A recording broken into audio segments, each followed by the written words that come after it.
Hello everyone, Had here. We're back after 1 day break, and yes, let's see what Disco Elysium has in store for us today. Yesterday was my day off, so that was nice. Today, just like usual, 3 or so hours of Disco Elysium, then a short break, then at around 9:30 PM CEST we'll go back to Football Manager 2022. Yeah, that's it. If you're watching this on YouTube, hi, thank you very much for doing that. I organize my playthroughs in playlists, so you won't miss anything.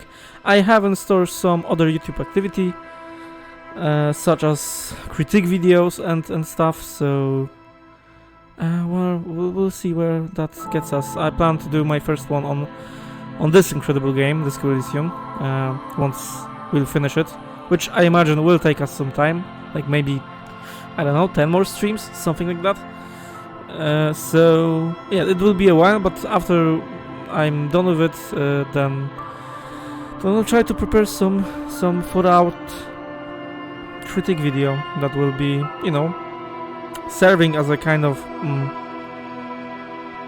summary of the whole experience. Yeah, that's it. Without further ado, let's dive right back into our Disco Elysium playthrough. And as always, I, established the Twitch integration connection. So yeah, if you are, if you want to play with me this game, vote for answers and impact my roll chances, then that's always a possibility. Yeah, let's continue. Pick dialogue options to begin with. Hold on, yes, we learned that 2 days ago on the last stream. This is an important clue. I will keep that in mind, definitely. Okay, so last time we ended on interacting with objects that we wanted to interact with. Yeah, we learned also that at 2 AM the time stops. So that's a nice way, after I'm alone in my room and Kim gone to sleep. I think that's a nice way to, read some books, interact with some objects. Sorry about that. Interact with some objects and stuff. Because if you do that in normal game, in normal like day hours, then the time kind of goes forward. And yeah, it is implemented. Oh, I can take a bottle. That's great. It is kind of implemented as a means to. Oh, that's interesting. I can take bottles that are not highlighted, but I can't take this big bottle of Commodore Red. So that's interesting. Okay, they are not highlighted for some reason, but I will take them. Why not? Yeah, the time kind of goes on, and yeah, that's okay. But it is kind of implemented, if you want to fast forward the time, basically. But I didn't really want to do that. Like the opposite of that, really. I think that the time kind of goes too fast. Goes too fast when considering, the number of quests we have, really. So yeah. Okay, I got every bottle here. Okay, I didn't know that you kind of have to like pixel hunt for those bottles. I thought that you could just see what's highlighted, but apparently not. Okay, I think we're good. Yeah, we ended on our ledger, kind of a cliffhanger. We wanted to check that, so let's do it now. Yeah, we checked this mark, and we are now on the damage ledger. It's the ledger you found in the trash. A cabbage of papers hanging from the board, with the permeables drawer inside.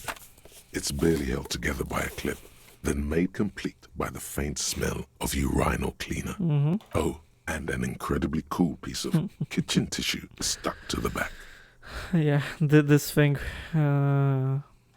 was the last time also here.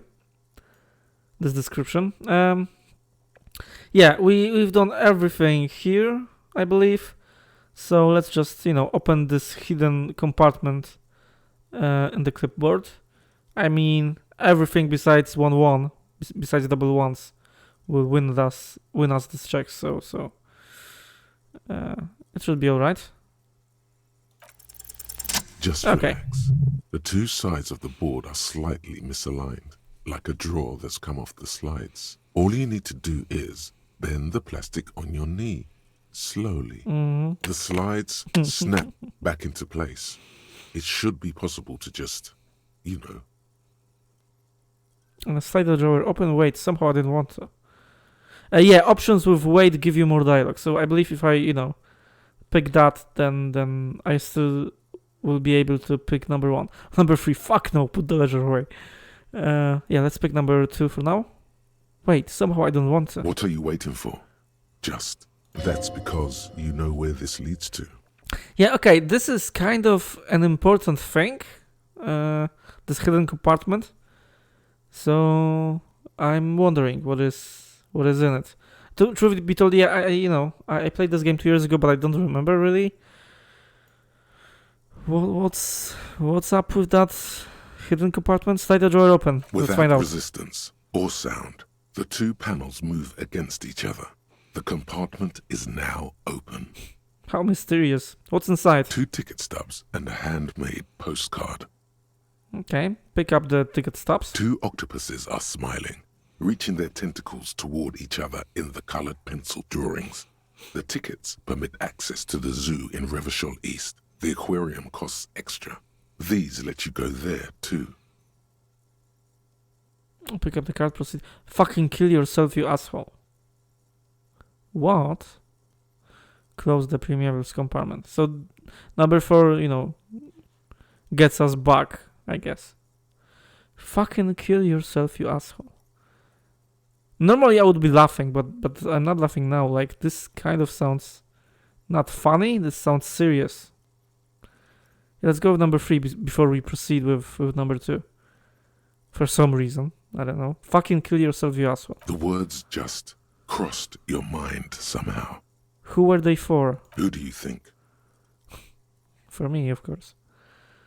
Okay. Pick up the card then. Thin wax paper has been glued to a piece of cardboard.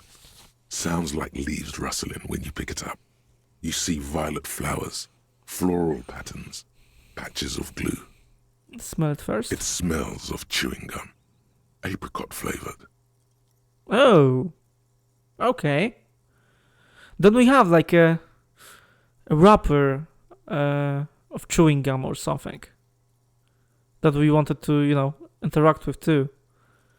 Okay, that's interesting. Like I guess those kind of the objects themselves aren't really that important by themselves, it seems, but they hold some meaning to me, I guess. Okay, let's continue. A touch of cinnamon, the end of summer. You think the label says tutti frutti. Open it. Familiar handwriting lines the inside of the card. Looped, round letters in a woman's hand. Okay, I think I know where this is going. A young woman in her 20s. Mm-hmm. There is care, effort, and a smile. You think, although that is not something you can read from someone's handwriting. Yeah, you kind of feel those things, don't you? Yeah, okay, this is interesting. Let's continue. Harry, it begins. You're already reading. I wanted to write you a letter so you can read it when you wake up. Maybe it will make you happy. Throw it away, please. But it would make me happy. Outside, you hear the wind howl. A sudden gale blows in from Martinez, flapping street signs and window blinds. Come outside. Shivers. What? Far away and outside, the reeds hiss with desperation. Step out. Come outside. Far away and outside, the reeds hiss with desperation. Step out. I'll take this outside. Okay, I don't know what is happening right now. Keep reading. Your hand shakes, holding the card. Every morning when I step out and you're asleep behind me, it says, I find a little piece of sadness in me. I carry it in my chest, down Voyager Road. Every step I take, it grows. By the time I reach the fuel station, it has filled me entirely. I step onto the light rail and look back. Sparks fall from the bow collector. I know it will be like this until late afternoon, when I get off the 42 and walk back to you. Keep reading. Stop. Put it back. So yeah, I'm guessing this is a love letter, or kind of a love letter from my ex something, wife or girlfriend. Yeah, it doesn't hurt me to read that, but I'm guessing it does hurt our character, Harry. It does hurt Harry to read it. Man, that's fucking harsh. He has amnesia. He doesn't really remember this stuff, but once he is in possession of some objects, then it hurts nonetheless. Huh.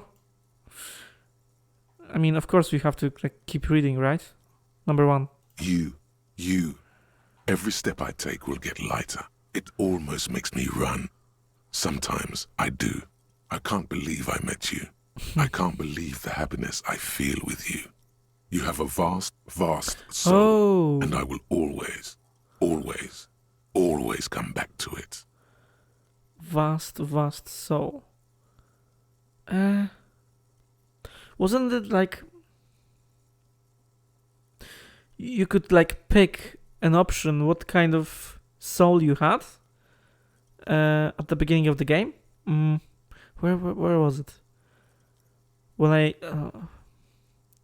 don't know. I don't remember where exactly was it, but it was something like this at the beginning of the game. Like you had the option to pick. You have a vast soul, you have a normal-sized soul, you have a tiny soul, and you have a soul that is really, really small, but it's and is obscured by a hangover or something. I remember that. Okay, let's keep reading. Kisses, kisses, kisses. You feel the air sucked out of your lungs and the blood sucked out of your head. Everything around you gets dark. Small white dots appear. Oh, okay. You feel the ledger slip from your hand. Oh, shit. The screen is black. No. Hold on. Hold on. To what? There's nothing. Yeah, full sideways. Oh, shit.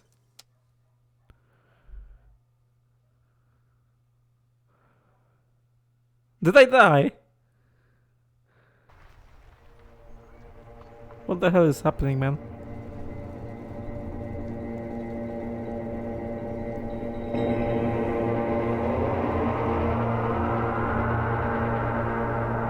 Okay, that's fucking weird.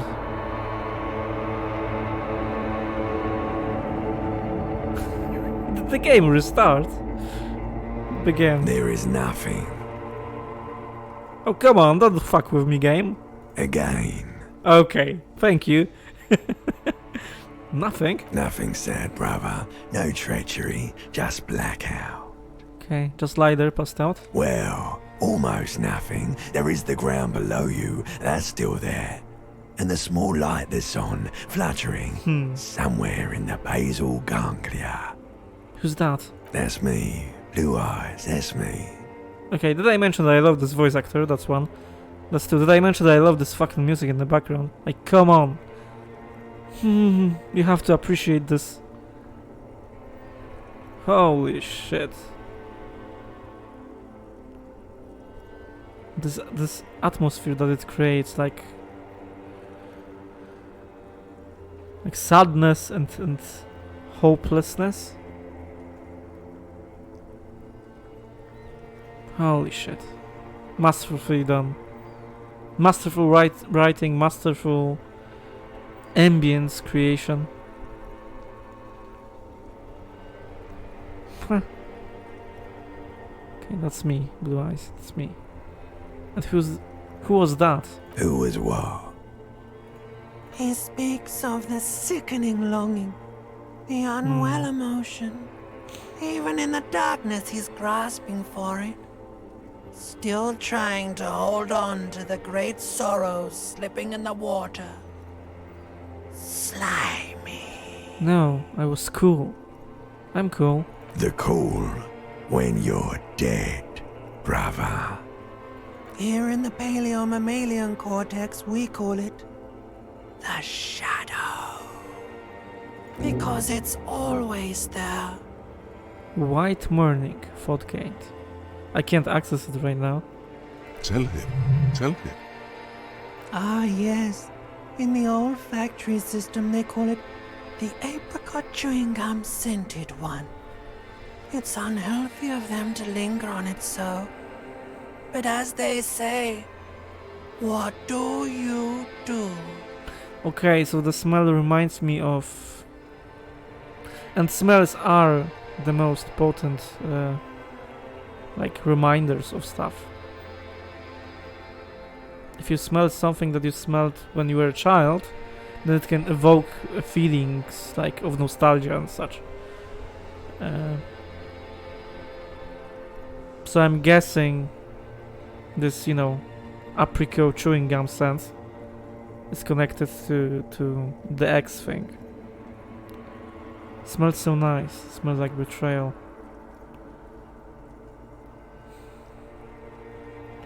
To be honest with you, I don't know what do I want to pick. Number one is positive, but it is also... It's also hurting. Like, you can pick that, but it also means that you linger to the feeling of... Well, maybe in other words, you can't accept the loss because you still remember how nice it felt to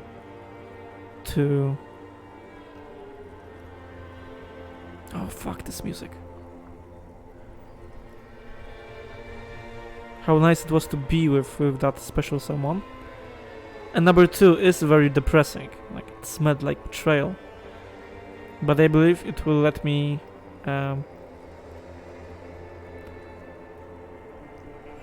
it will help me deal with this loss, if that makes sense. Yeah, let's go with number two, although it's, you know, more depressing. Smelled like betrayal. Yeah, man. Fuck everything. Total blackout forever. Was that the X something? Yeah, it was. Where is Voyager Road? So my name appeared to be Harry. Yeah, Harry Dubois, we know that already. Enough, just either motionless. Was that the X something? Bloated corpse of the past resurfacing. Yes, that.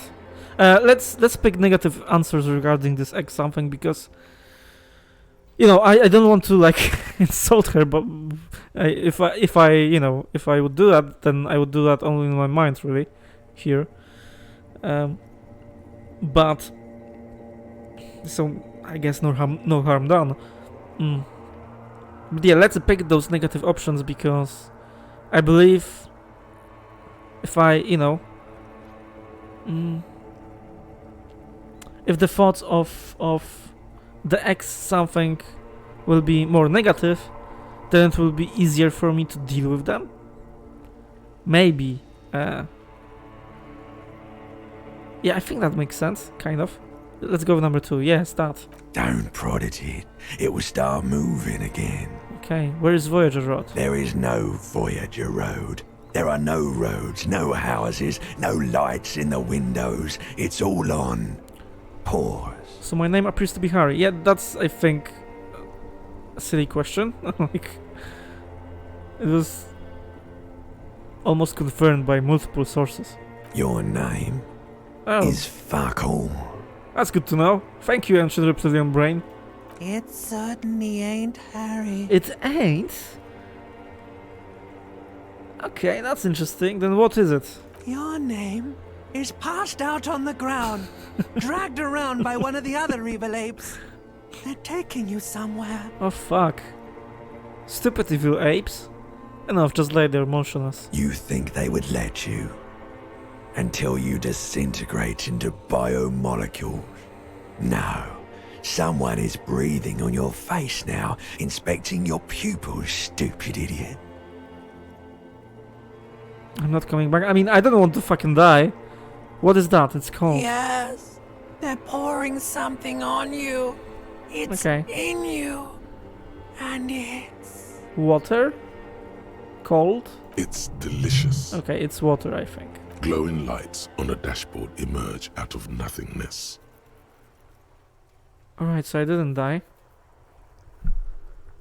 Where am I? In the upholstered cabin of Lieutenant Kitsuragi's motor carriage, seated in the driver's basket. The air is thick with leatherworks and heavy fuel oil. Cold water runs down your chin. That's interesting. Drink. Water. The lieutenant is extending a small canister to your mouth. Okay. Yeah, that's interesting because I was already alone in my room. And, you know, he wasn't there, so... You're back. Mm-hmm. No drink. He raises the canister. Yes, let's drink. The water is cold, silvery, the stuff of life itself, as it pours down your parched throat. The pounding in your head recedes. The darkness parts. Drink. You haven't drunk water in 2 days. Did you know the human body is not made to survive on alcohol alone? You need a secondary form of hydration. He tilts the canister. You know, I'm actually more of a magnesium-based life form now. That's just a drug addict myth. In reality, you're still comprised of dihydrogen oxide, which you must replenish to go on living. Drink. With greedy gulps, you down half a liter of cold water.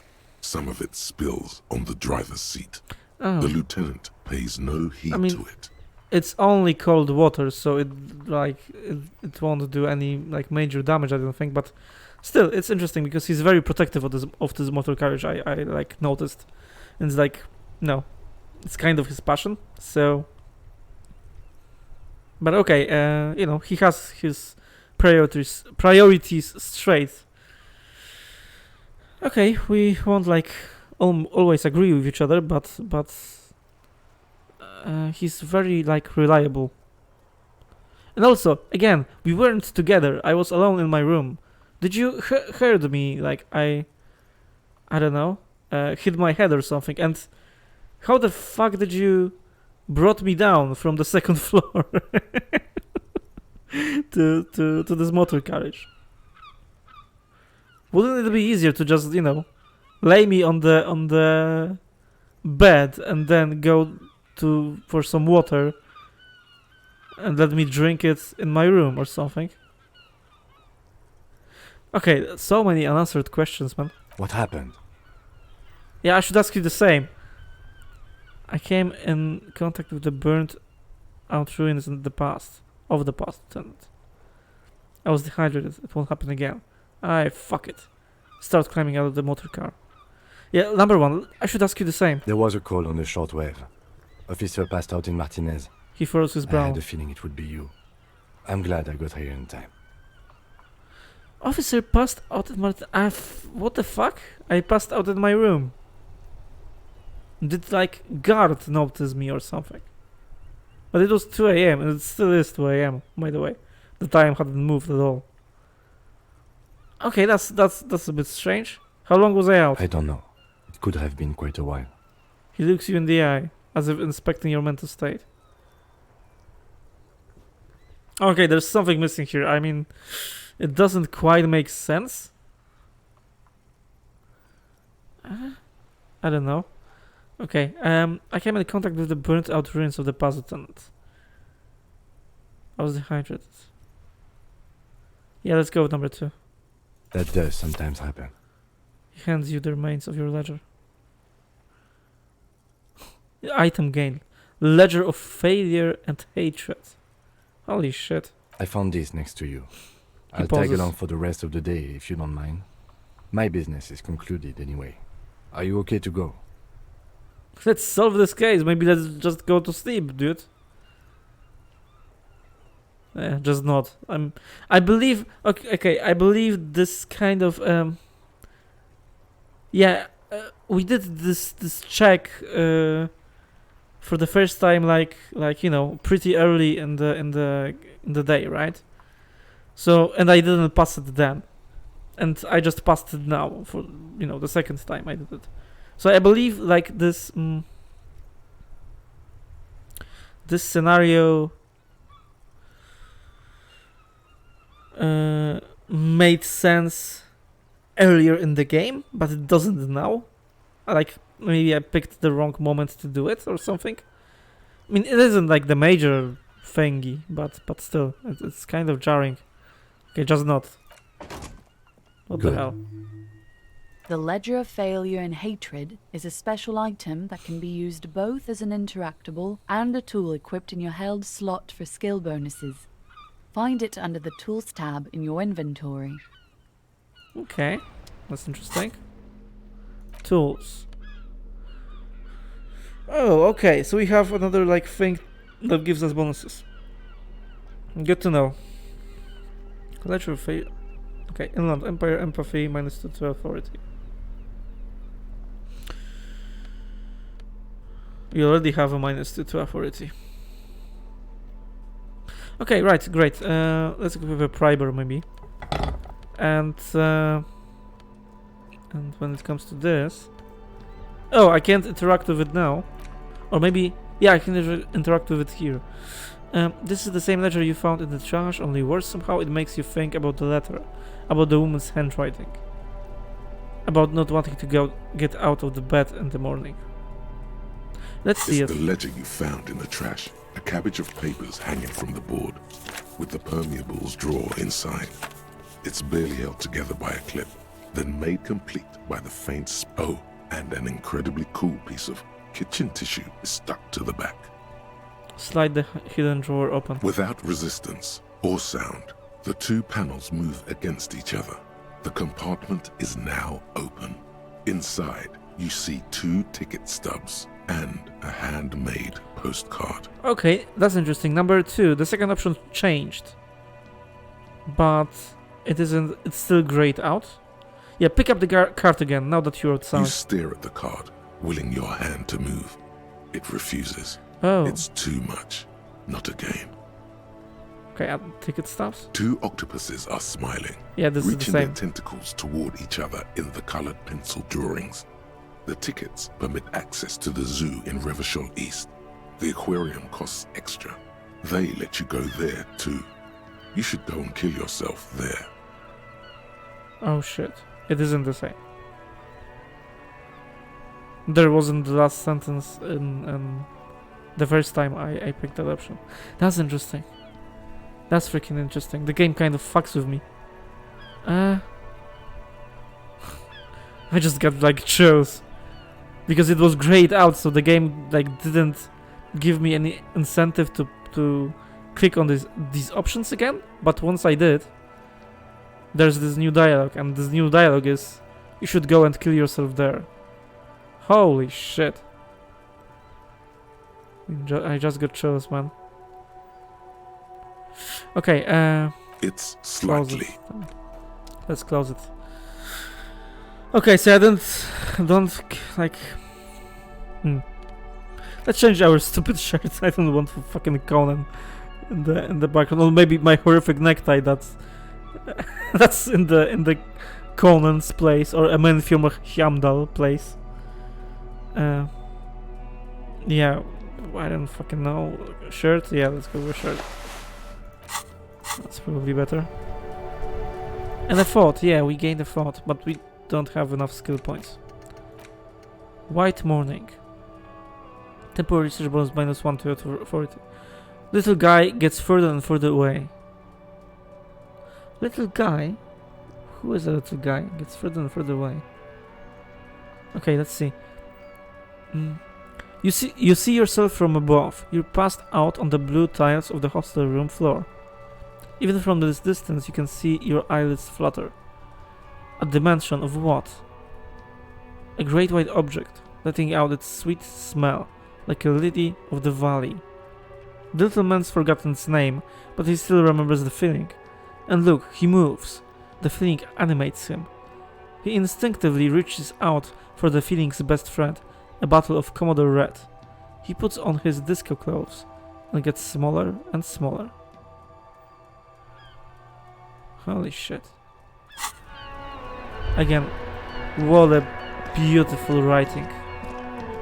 What a beautiful writing. Did any... Okay. Yeah.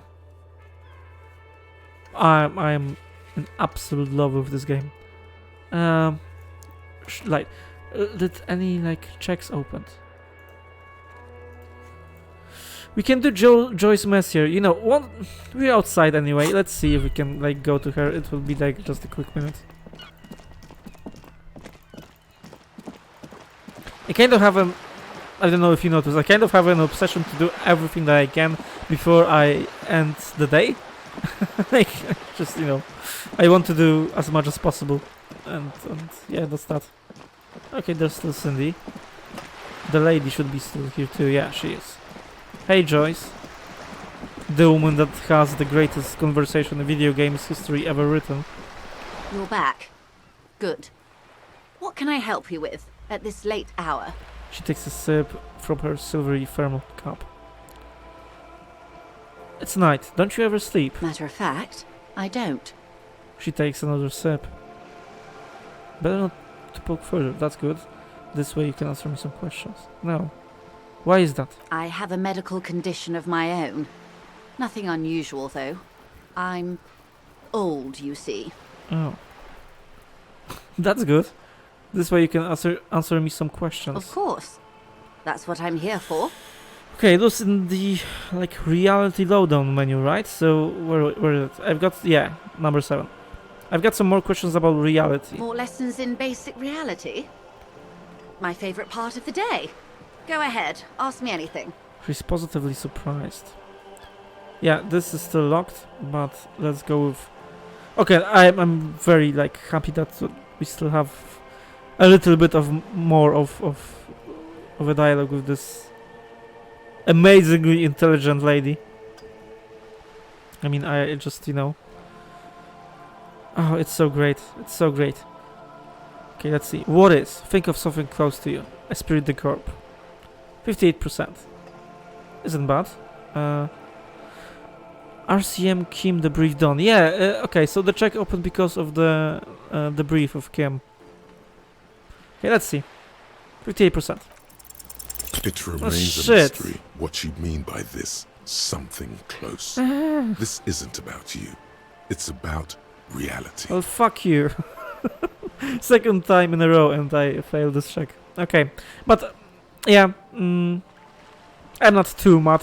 Again, we have 2 checks that gives us more conversation with this lady. So Glad to have been of assistance. So we have a reason to come back to her, and that's great. Like, I absolutely adored that conversation with her, so if there's some more, then I'm definitely not opposed that we have, you know, something to wait for. A card on the stick, if you will. Right, so maybe let's go... Okay, you know what?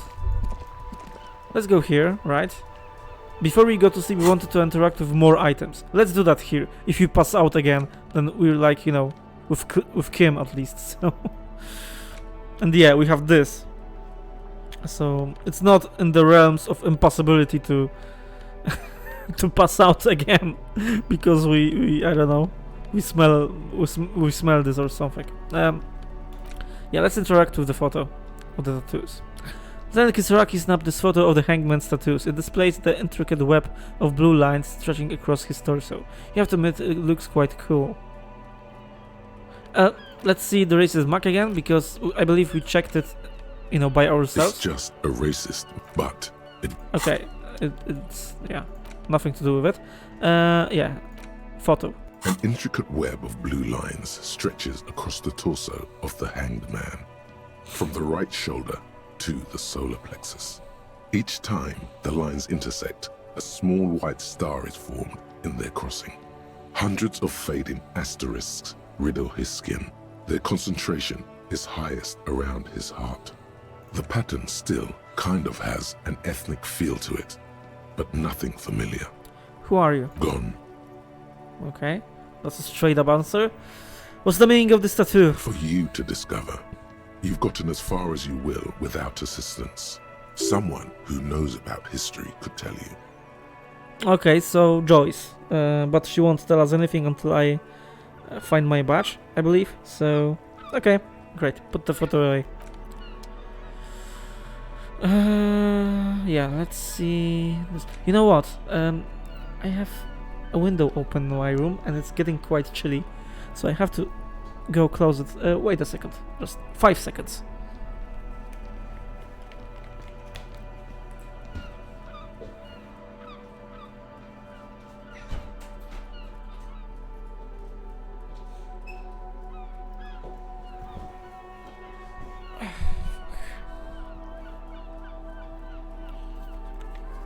Alright, done. Okay, it's done. Yes, so let's interact with this bullet. Evidence, fractured bullet. The bullet mushroomed out on impact. It now looks more like a fanciful jacket button than something that could pierce skin, flesh and bone. Okay. Again, bullets. I've got one bullet. It isn't that bullet because that bullet is already used. Where the fuck did I find another one?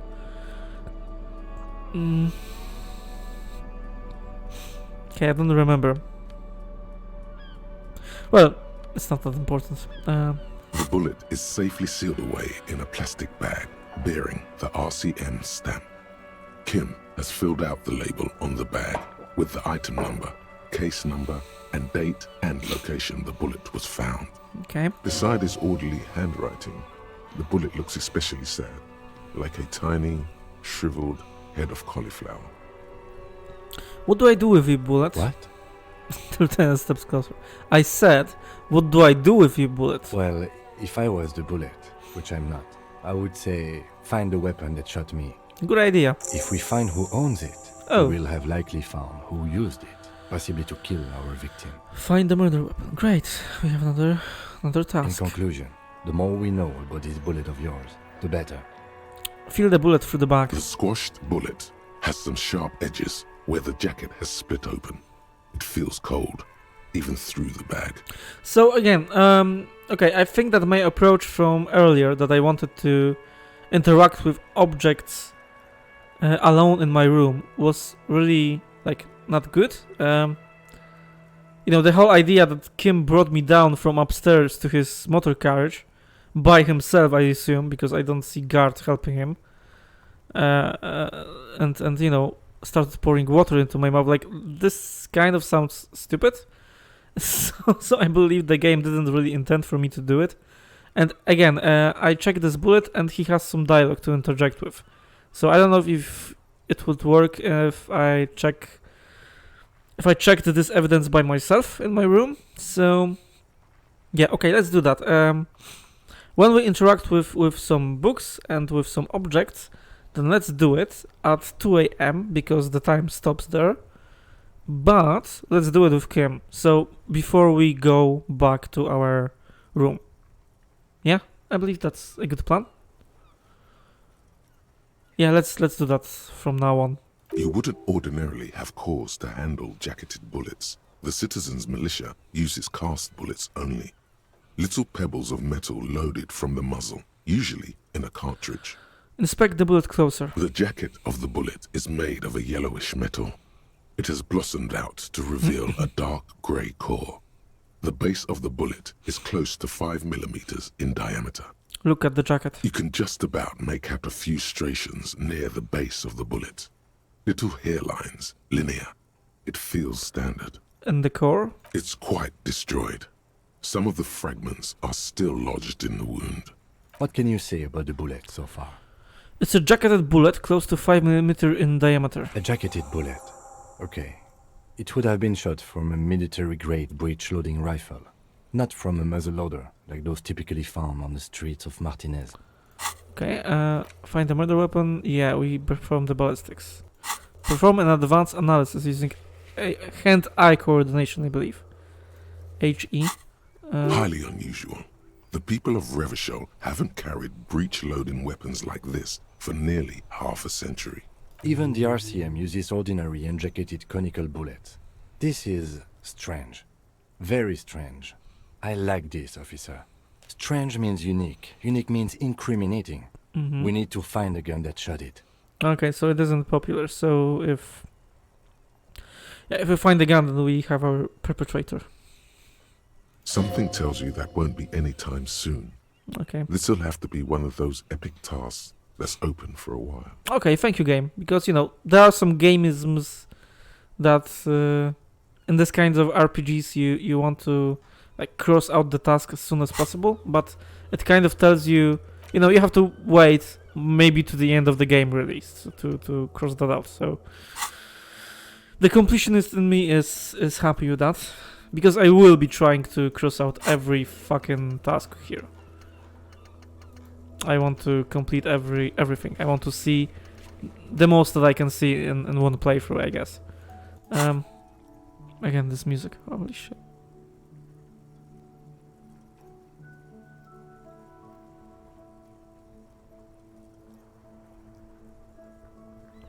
And the lazily scattered pieces of paper that are flying in the wind.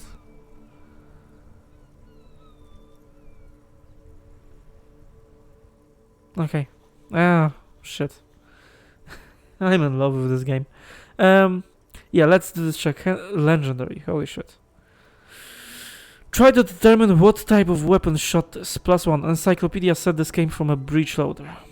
Okay, we don't have like... okay. We still have a chance to pass this check. Let's see. A rifle. Great. Revolutionary period. Your bullet looks to be an old 4.46mm from the surplus left over from the turn of the century. Probably an antique or a retrofitted antique. Make. The 4.46 caliber was widely used with the Belmargrave rifle, a Revacholian manufacturer. The BM dominated the battlefields of the Insulindian theatre of the anti-centennial revolution 50 years ago. So, you know, this whole stuff about the revolution, this whole backstory and the history of this fictional place that we are in, it can prove useful, because apparently the murder weapon comes from the era of the revolution from 50 years ago. So okay, that's good that we have some context for it. Is anyone still making these rifles? No, Okay. but Zeliger, a major firearm manufacturer, ended up with a surplus after the war. So there are still a lot of these old military rifles floating around, usually broken. The quality was appalling. Alright, there is a little bit of contradiction. The bullet is unusual, but the weapon itself is floating everywhere, but they are usually broken.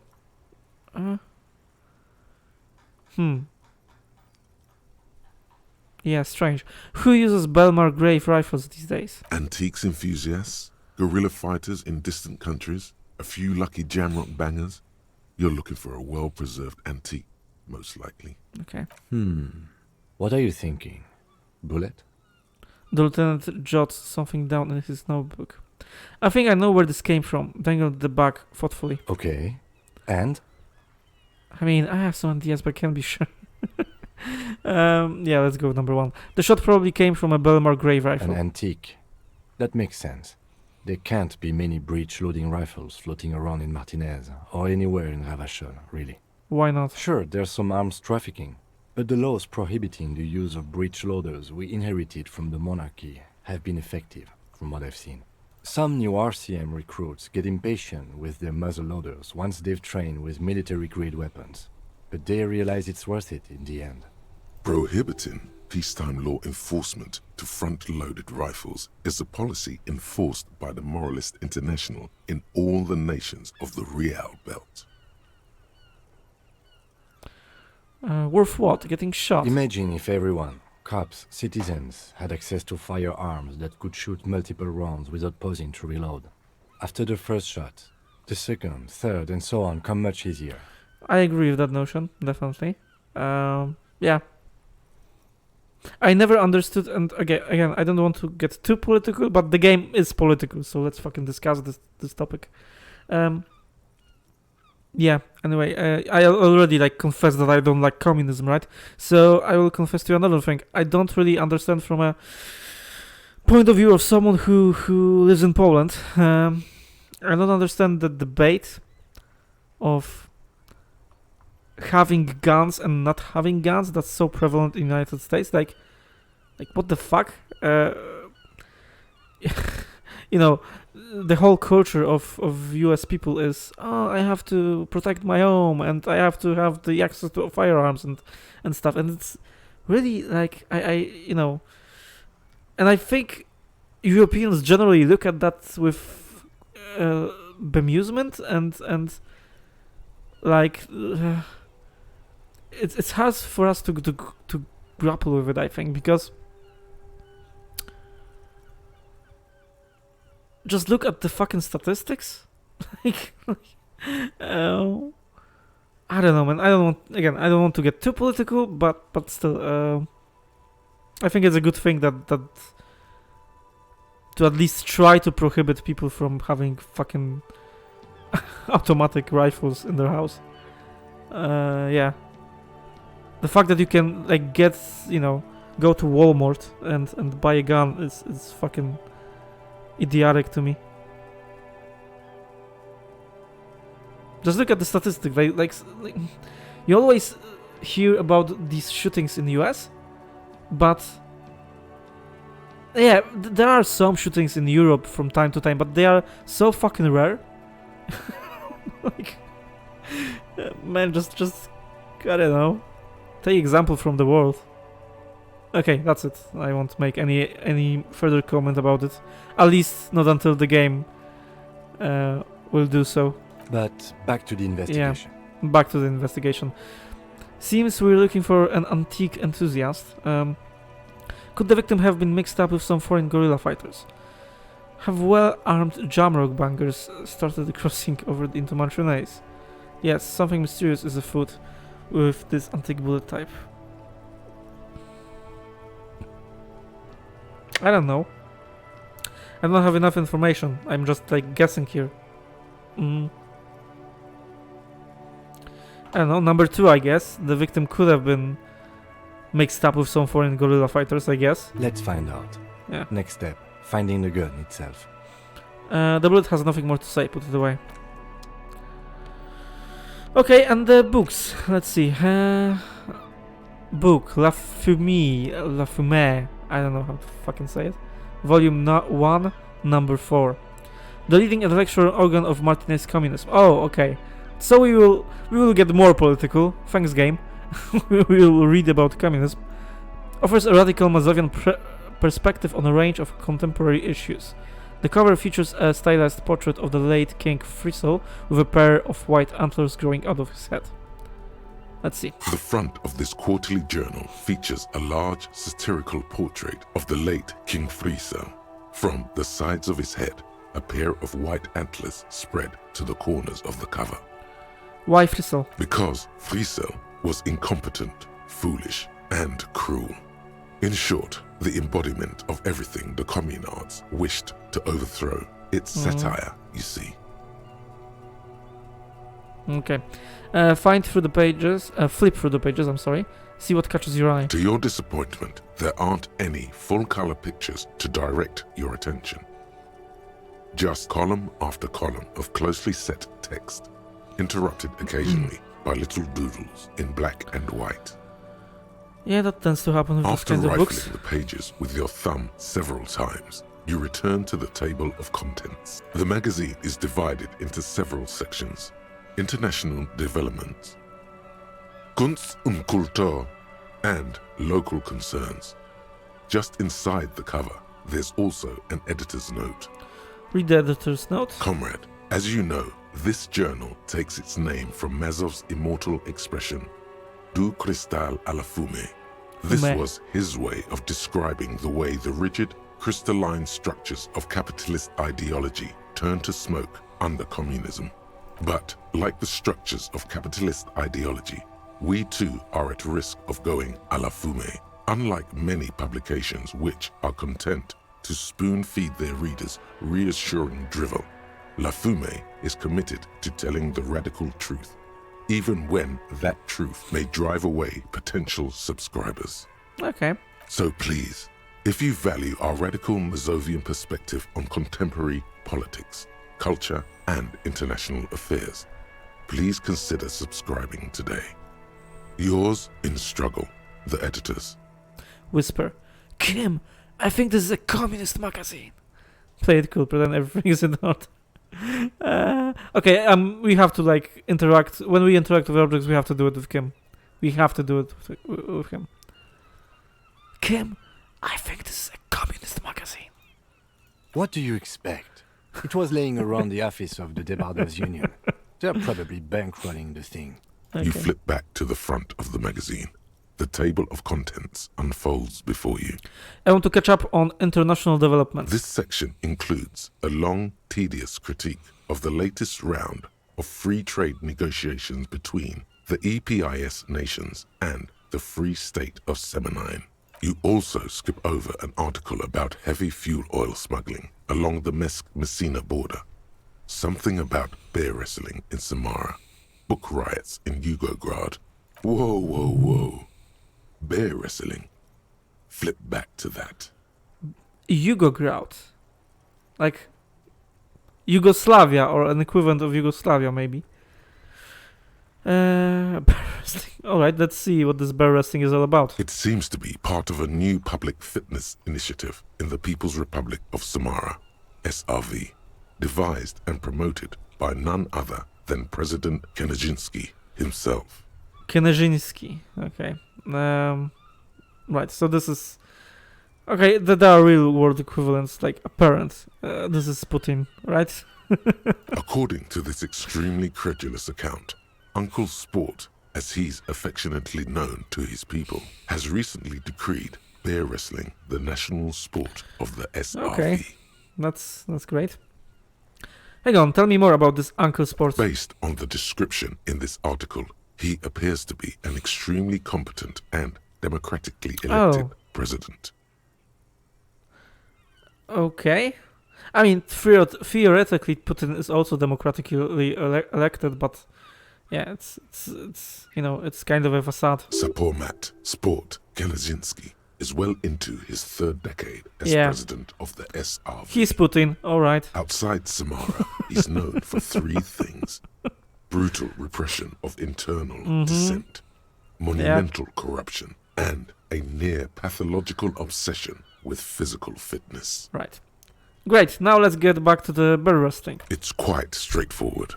A standard match features one man, or in some cases, woman, against one bear. 2 competitors, 1 ring, 5 rounds, or until incapacitation.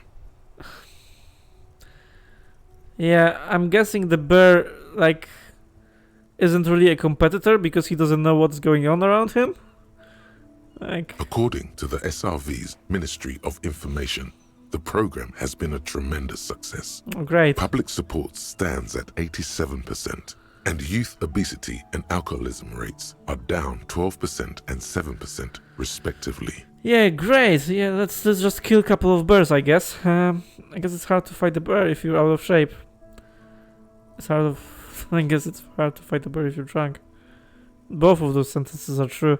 Precisely. For too long, drink has been a scourge to the working class, and President Kenezinski is deeply committed to supplying the people with more wholesome entertainments. Always good to catch up on foreign affairs, return to the table of contents. Kim, do you think there's any chance our case will take us to the SRV? The Samaran People's Republic? No, I should expect not. Why do you ask? The lieutenant frowns. I was thinking it might be fun to see a bear fight. No, it would be fucking horrible. I was thinking it might be fun to partake in a bear fight. No. No reason. Yeah. I'm considering maybe option 1 or option 2 will lead to some funny exchange, but I just fundamentally don't agree with this kind of thing. Like, you know, the bull chasing in Spain is also like kind of like that, and I think it's horrible. So yeah, no reason. You know, not too long ago, I listened to a fascinating radio program on traditional Samaran folk dances. The costumes they wear are supposed to be extraordinary. Okay. In any event, no, I haven't seen any evidence there's a Samaran angle to this case. You flip back to the front of the magazine. The table of contents unfolds before you. What is Kunst und Kultur? It takes a moment, but gradually it dawns on you that Kunst und Kultur must mean arts and culture. As you leaf through this section, you come across several reviews of recent radio plays, as well as a brief artist spotlight featuring a local artist identified only as CS. The main feature, though, is a long essay titled Tip Top Tournée, a critical Mazovian perspective.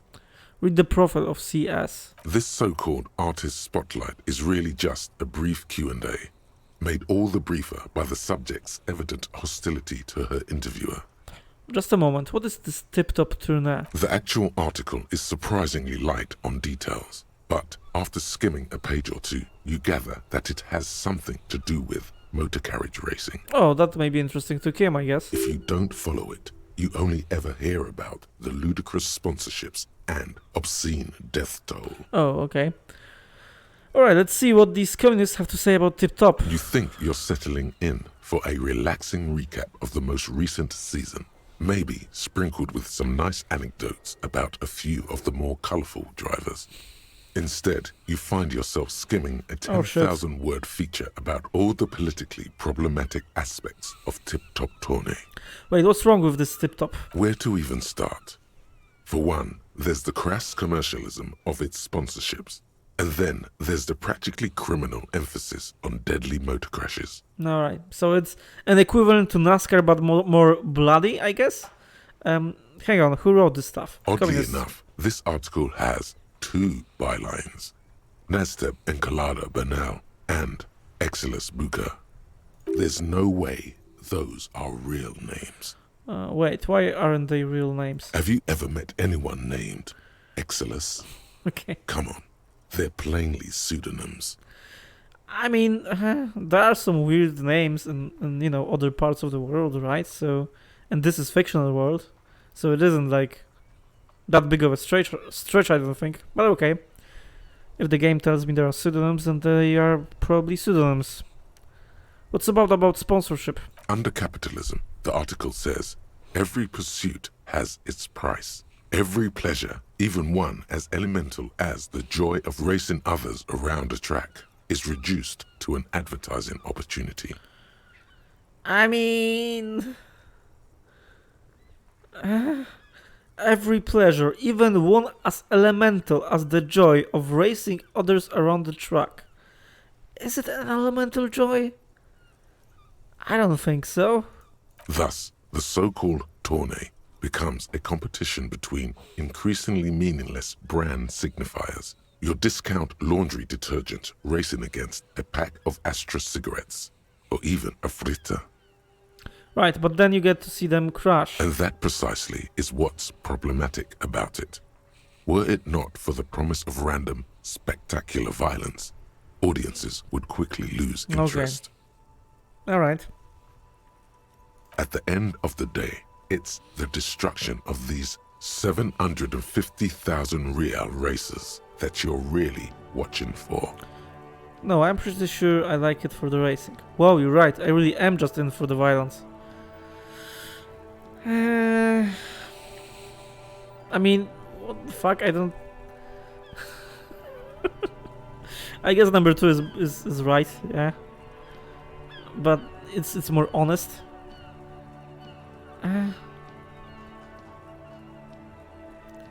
Okay, let's go with number 2 then. You see, one cannot avoid the conclusion that Tip Top Tournée is simply the apotheosis of spectacular entertainment under capitalism. Kim, did you know Tip Top Tournée is actually an orgiastic ritual of capitalistic destruction? I had no idea. Kim, this article says no one really watches Tip Top Tournée for the races. Yeah, number 2. Oh, come on. Can this article read your mind? It seems to think so. A certain kind of young man reads 1 or 2 books and suddenly thinks he understands the secret structures of reality. The lieutenant size. If I had to wager, I'd say they've never even seen the inside of a motor, much less a motor race. I take whatever they write with a large grain of salt. You flip back to the front of the magazine. Okay. The table of contents unfolds before you. Let's see what they mean by local concerns. Unsurprisingly, much of this section is taken up with articles declaring unqualified support for the dock workers' strike. You skim the headlines. Paint the harbor red and white. Martinez tames the wild pines. A city in revolt. First we take Martinez, then we take La Delta. Finally, there's a brief article by the writer, G. Martin, accusing the owner of the Capeside Apartments of illegally attempting to evict certain communist tenants simply for not having paid their rent. Okay, so this book, I'm guessing it's a book or is it a fucking magazine? Because it mostly reads like a magazine, but I believe it was written that it was a book, but no matter. A volume 1, number 4. Yeah, this is a magazine, right? Let's treat it like a magazine. So it must have come out recently. Like it's new. Because it tells us about the strike that was happening just, for a couple of months, I believe. So, okay. Damn communists, should have killed a lot of them when they had a chance. Okay, that's a bit too extreme, I think. Let's not kill people. If it weren't for the white pines, all those moochers would be out of the job. Okay. Charging rent just to live somewhere is pretty outrageous. Okay, all of those fucking options are kind of extreme, one way or the other. Number 4. Wouldn't it be better for everyone if labor and capital could reach some reasonable accommodation? Okay, that's also like communistic. Why should I care? This doesn't even have anything to do with me. It has. Okay, I think I don't like any of those options. Definitely not number 1. Like, holy fuck. Number 2. If it weren't for the white pines, all those moochers would be out of the job. What is a moocher? I'm guessing it's a kind of a like pejorative term, but still, let's see. Moocher. Oh, it doesn't like translate.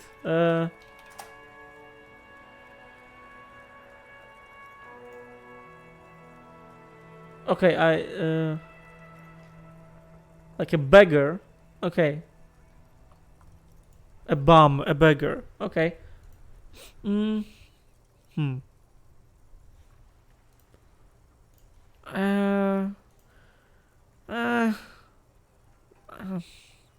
Charging rent just to live somewhere is pretty outrageous. It depends on the rent. Like, again, number 4. Wouldn't it be better for everyone if labor and capital could reach some...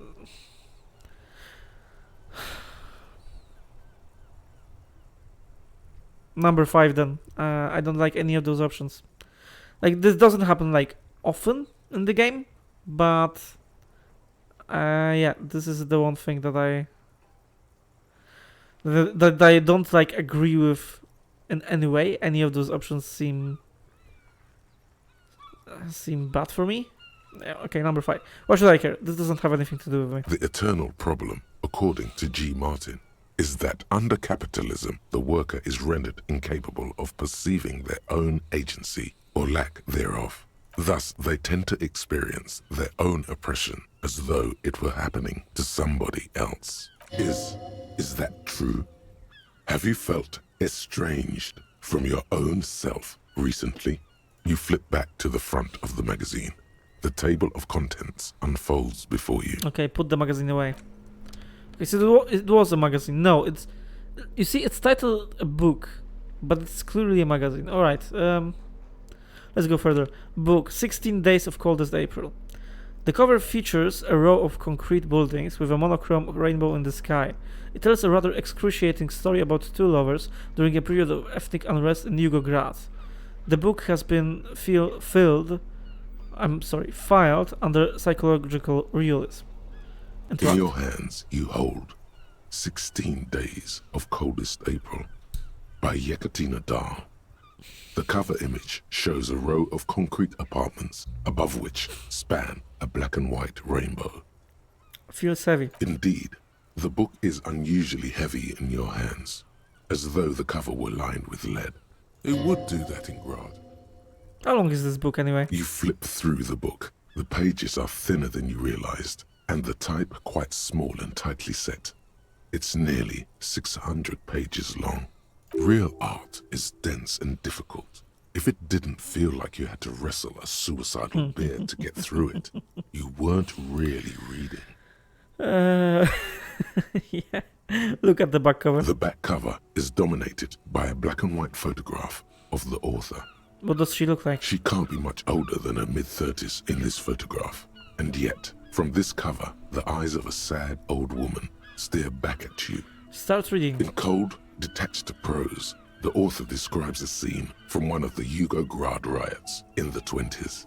Youths overturned motor carriages and set trash cans ablaze, while heavily armored guardsmen dash in and disperse them in a flurry of baton blows. The Yugograd riots took place from 27 to 29. Fueled by ethnic unrest and the state's repressive tactics, these events are often seen as marking the end of a brief period of liberalization known as the Yugograd Spring. Like all such periods, it is frequently memorialized in art and literature. As ethnic tensions run wild, a pair of young lovers meet each other on the street. Somehow, in the middle of all the chaos, they manage to lock arms and look into each other's eyes. What happens next? It would physically hurt you to keep reading. Are you sure? No, I won't subject myself to Gradian realism. Read 10 more pages. Okay. The game warns me. I'm guessing I will get a hit to my health, or to my morale. But let's do it. We can afford it. Read 10 more pages. They go through a brief and somewhat awkward love affair. Oh, holy and shit. In the end, they betray each other and succumb to the absurdity of Gradian life. The man becomes a lens grinder, completely abandoning his former existence. Okay, I don't know if it hurts me because, this is a history about love and I have some problems in that department, like regarding my ex something, or if it just hurts me because it just fucking hurts to read. And it's a fucking boring love story or something, like Twilight or something like that. Not to offend Twilight by any means. Holy fuck, I don't know. Okay, let's drop this topic. Let's continue. He toils through the daily drudgery at the Lenka Polyfabricate. Happiness and fulfillment have eluded him his whole life, and in the end, he has nothing to do but dedicate himself to the craft. And the woman. She spends the next several decades standing at a conveyor in a Sosnovo fish processing plant. The smell of fish guts slowly seeps into her hair and skin as every single one of her dreams dies, one by one. Well, that's pessimistic. The memory of their short time spent together tortures the former lovers ceaselessly until the end of their days. Years pass in solitude, their bodies growing ever more decrepit. This is terrible. Why can't I put this book away? This is terrible. As life leaves their remains between the soil sheets, their final thoughts are filled with regret. Okay, I'm guessing it's not a standard romantic book after all. It's like very fucking pessimistic. I'll put it away. Yeah, and the last thing, apricot chewing gum wrapper. A gleaming chewing gum wrapper found in the pocket of the laborer jeans. It gives off an ever so faint scent of apricots. Your mouth starts watering. There it is again. The scent of apricots with a touch of cinnamon. Smells like the end of some distant summer. The surface of another planet, or some ancient temple. Ancient temple? Yes, from the height of antiquity, a long, long time ago, millennia ago, on an island of time you can never return to. End of summer. The sun sets into the sea, but the water does not boil. Instead, it turns to liquid gold. For a moment, the world's store of precious metals seems to increase dramatically, and you are rich. There is a movement next to you, the shuffle of a small coat, warm like the evening. But when you turn toward it, there's nothing there. Where did it go? Why are you talking to a gum wrapper? Take a deep, deep breath. Bitter, citrus, sweet. It seems to grow stronger, like a glow, with every breath you take. Whatever petrochemical byproducts they used to create this artificial flavor have bonded tightly to the wrapper. Or is that just your memory filling the gaps? Until a blossom of skin and flower petals erupts behind your closed eyes, made of toffee, cream, and distance. You just had to take a dive. Feels so familiar. Yeah. Put the wrapper away. Okay, I believe that's it. And we have a new thought. Apricot chewing gum scented one. You have found a trace of entity who's been stalking you across the plains.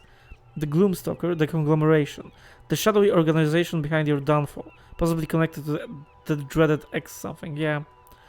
Granted, it is impossible to determine its true identity. But you can remember where you first smelled its treachery.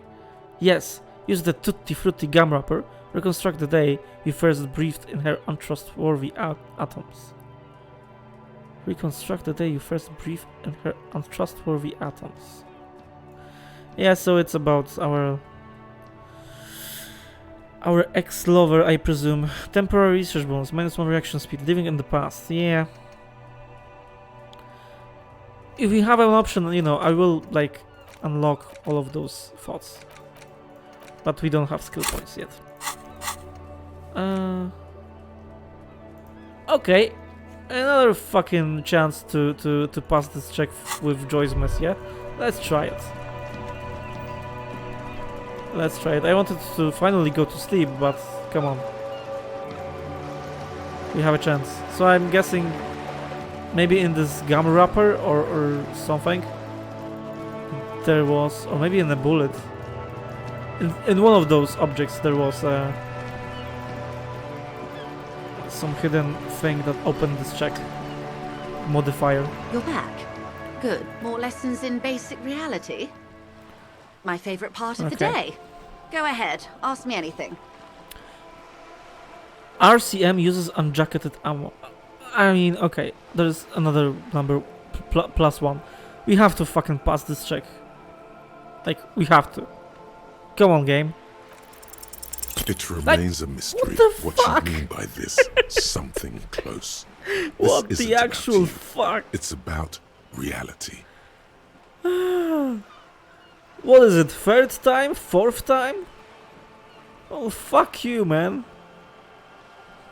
Holy shit. Yeah, you've been of a great assistance, man. Okay, I'm quite positive that the game is like fucking with me at this point. Oh, let's go to sleep, I guess. And also, I'm quite, you know, curious if the checks will open the next day or something, or if they will stay locked. Do I have to spend points, or you know, or will they kind of reset or something? Let's see. Skill points can also buy new thought cabinet slots, or forget old thoughts. Yeah. Right. I plan to, you know, research all the thoughts that we get. Oh, this lazy music.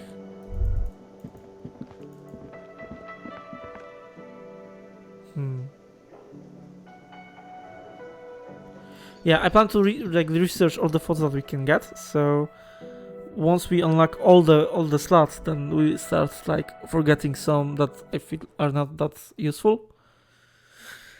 Like they don't have that much great bonuses, and there are a couple of them, so we should be alright for quite some time. Right, let's go to sleep. Goodbye, Kim. Again. See you in the morning.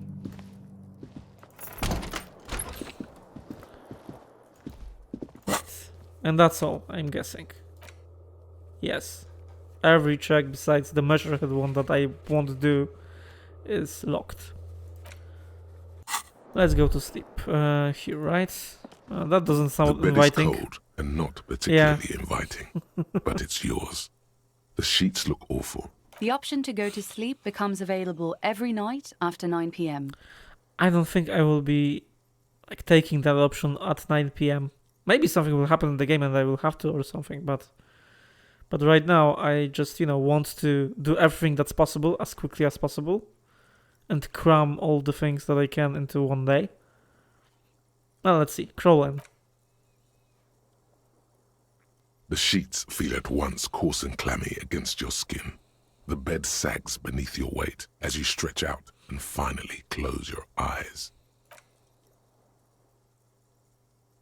And then sleep doesn't come. Of course it doesn't. And then sleep doesn't come. Okay, that's interesting.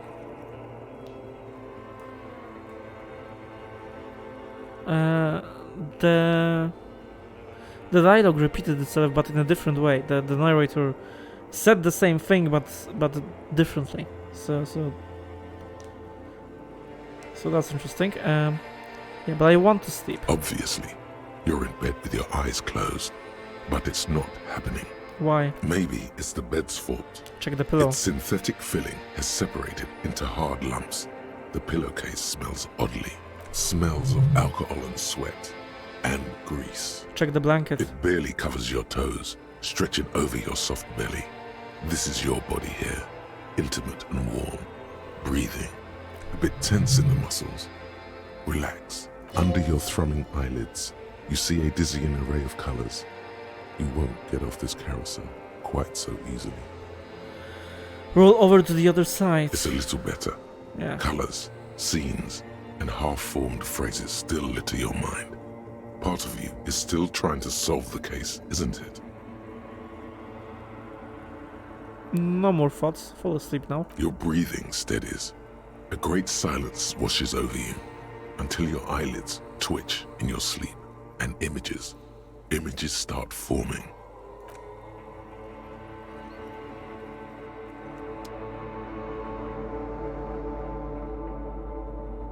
Okay. I'm guessing I'm sleeping right now. Yeah, this is kind of creepy. And I can't do anything else but to go to here, to the body, or maybe to Kuno. Okay, that's fucking weird. Oh, hi there. Well, that's an interesting imagery. I have different clothes now, but I believe it's fucking me. And also a disco ball. Well, damn. Again, it's creepy, but it's a beautiful poetic imagery. And with this music in the background also. Do you remember the scent of your childhood? And again, the voice. Bloated corpse of a drunk. What is this? What it says on the can, Harry. Answer the question. I remember nothing. I was born in a hospital where people usually go to die. Number 2 is more interesting. I was born in a hospital where people usually go to die. You're not kidding anyone, Harry. You don't remember shit. Tell me. Do you remember your wife's hand on your face? Okay, so it was a wife. Tell me what this is. I'm not answering before you tell me who you are. I mean, I'm pretty sure that's me. You said who? I left. I was left. Let's not linger on the X something. You said, yeah, and who? Yeah, let's not linger on the ex-wife, maybe. You know, if we can. Number 1, tell me what this is. I'm not answering before you tell me who you are. You know who I am. I'm the bad day. The one where you ask her. Oh shit. And then later in the streets, wandering. It's the worst day of all time, Harry dear. And it's coming. She will hear about it on the phone. Reality will turn into a grotesque nightmare. This will be the last thing you did to her. Tell me, do you remember the love of your life? You said who? Do you remember the warmth of her thighs, between her legs and in her mouth? Yeah, I'm clearly not over it. Even though I am amnesiac now. I left, I was left. If I had to guess between the two, I would say that I probably was left. That's right, funky baby. And you just stood there. One hand on the bottle and the other on your dick. Watching her go. Let it all be dragged away from you. Well, that's sad. Tell me, where are your friends? Human beings have friends, Harry boy. Where the hell are yours? I can get it all back. I don't want to come back. Okay, I don't think it's naive to think that I can get it all back. Let's be a little more positive this time. Yeah. I mean, I don't... if he's talking about friends, then yeah, I can get it all back. If he's talking about her, then it is a little bit... like... it's healthier to just, you know, cut the cord and deal with your life than just linger on the ex relationship that didn't work out.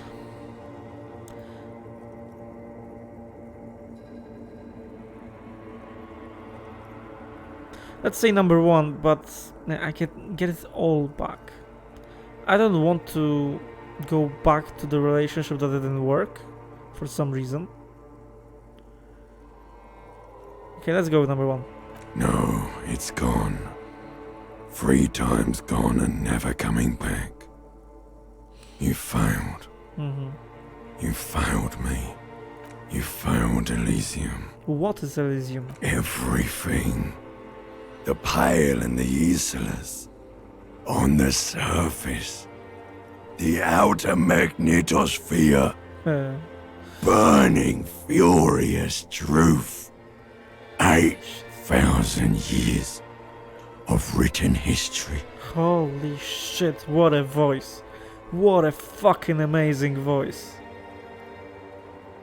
What an amazing voice. I just got the chills, man. And also, the pain and the Elysium is everything. The pain and the Isolas.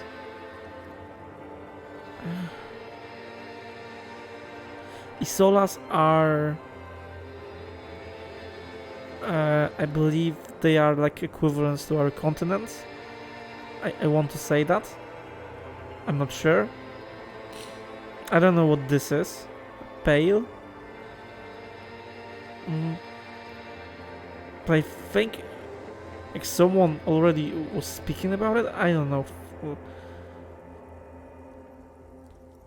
Okay. You really dropped the ball, Harry.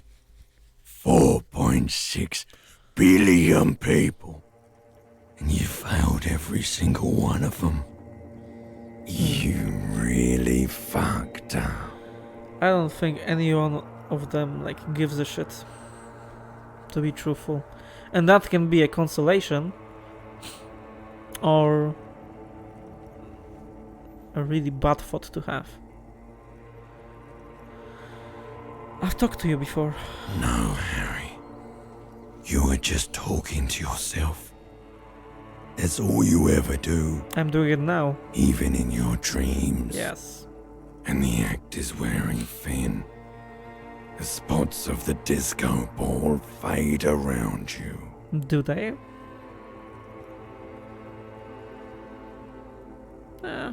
Okay. You'll be back in those cold snakeskins in no time, sweating up the bed. Stinky boy. I can come back from this. You're not coming back from shit. Thrashing around in that high conductivity state of yours, bumping into things and acting like a clown. Who are you kidding? That's depressing, man. This game is a perfect blend of depressing and funny and ironic and intelligent and interesting. Holy shit. Like, it can be studied. I think it can be like, yeah. It can be studied at the universities on some, like, writing classes, I think. Holy shit.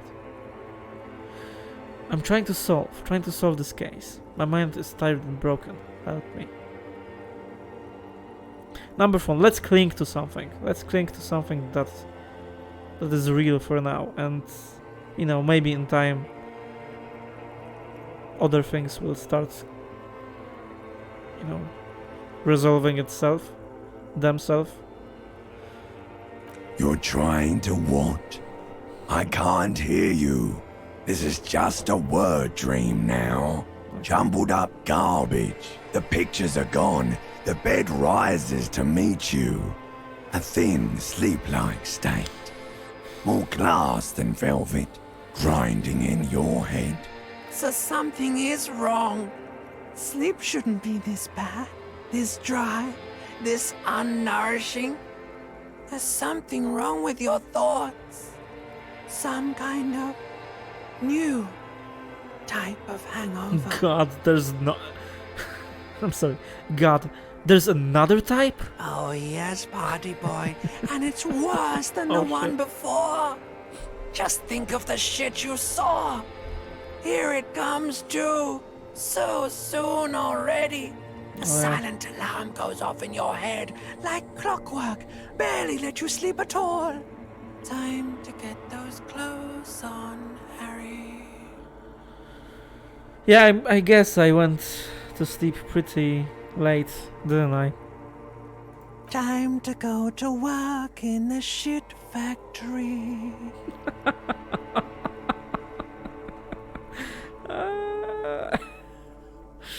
Okay, that's a great expression. Time to get to work in the shit factory. Let's go to work in the shit factory then.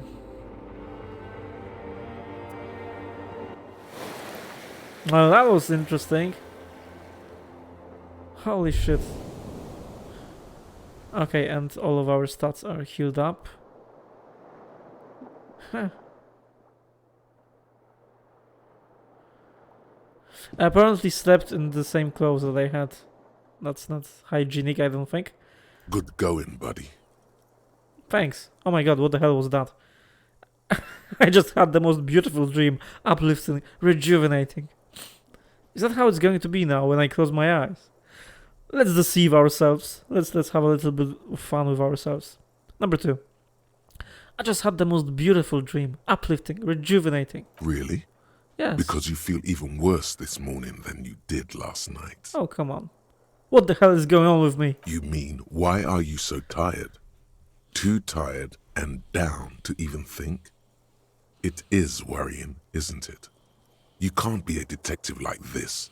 Detectives need to be able to think. No, that's not it. Really, I feel super good. Okay, let's see. Why is this happening? It's just that your heart has finally pumped all the speed out of your system, Buster. Oh. Time to get some more. I think I even have some, but... No, I won't take this. Don't do that. Yeah. Stay strong. the hangover will wear off. You don't need to keep doing this to yourself. Wait, what is speed? Speed is a potent central nervous system stimulant. It kept you propped up all day yesterday, despite your debilitating hangover. How else did you think you even got up from this floor? You got up from this floor because of a holy vow you made 16 years ago. With me. To Oh. wake up exactly 7:30 every morning until the day you die. Okay, I took a vow with volition to wake up exactly at 7:30 in the morning. And that's brutal, man. That's hardcore. I mean, every fucking day. Even on Saturdays and Sundays. Don't be silly. There was no vow. You were high on speed. That was the only reason you got up. You can't detect without it. It's that simple. I need to get more of it then. Detecting is my life up 10. No, I can take this. I'm not going to go looking for speed, yeah. Are you sure? Yes. Ready to live as this pathetic shell of yourself for days? Shut up. Basically, a week. Yes. Let's be honest. 2 weeks. Maybe 3. Yes. You won't make it. Half the town will be dead by then. You will be fired. Well, then, shit. That's it then. Shit happens. Who am I kidding? Of course I want some speed. No, that's a lie. I can do this without the speed. Half the town won't be dead. Opt out. Suit yourself, slow, sad shell man. See how you do without your spark. Shut up. Okay. We have a new skill point. So... yeah, and the thoughts that we are already internalizing, they didn't internalize in our sleep. I mean, that makes sense. We have to, you know... we have to be awake to think about them. So... let's unlock another slot. And let's... okay, we have 3 thoughts. Apricot chewing gum scented one. I mean, to be honest with you, I want to internalize all the thoughts to know what they do. But this will be probably the last one. Like, if there's nothing else, then I will internalize this. But until then, I don't want to think about the X something. Detective Cousteau is a funny one. And White Morning.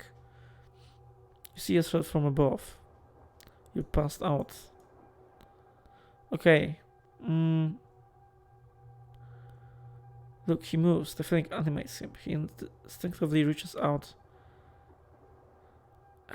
This also is about the X something. Let's go with the Detective Cousteau for now. This is at least funny a little bit. And yeah, if we have another skill point, then we will decide what to do next. Yeah, let's do that. And let's see. Okay, some checks opened. So that's good. Cargo container door. One checked opened. So they don't open through night, or at least not all of them. What the hell was this? Cargo container. Okay, yeah, it was the thing that was near the Everard Clare's office, right? Yeah, I think that was it. Okay, right, let's see about this. And I'm guessing these checks are still A mirror locked. hangs on Yeah. a box. They are still locked. Can I go to the Kim's room? No, I can't. Alright, so let's go down the stairs then.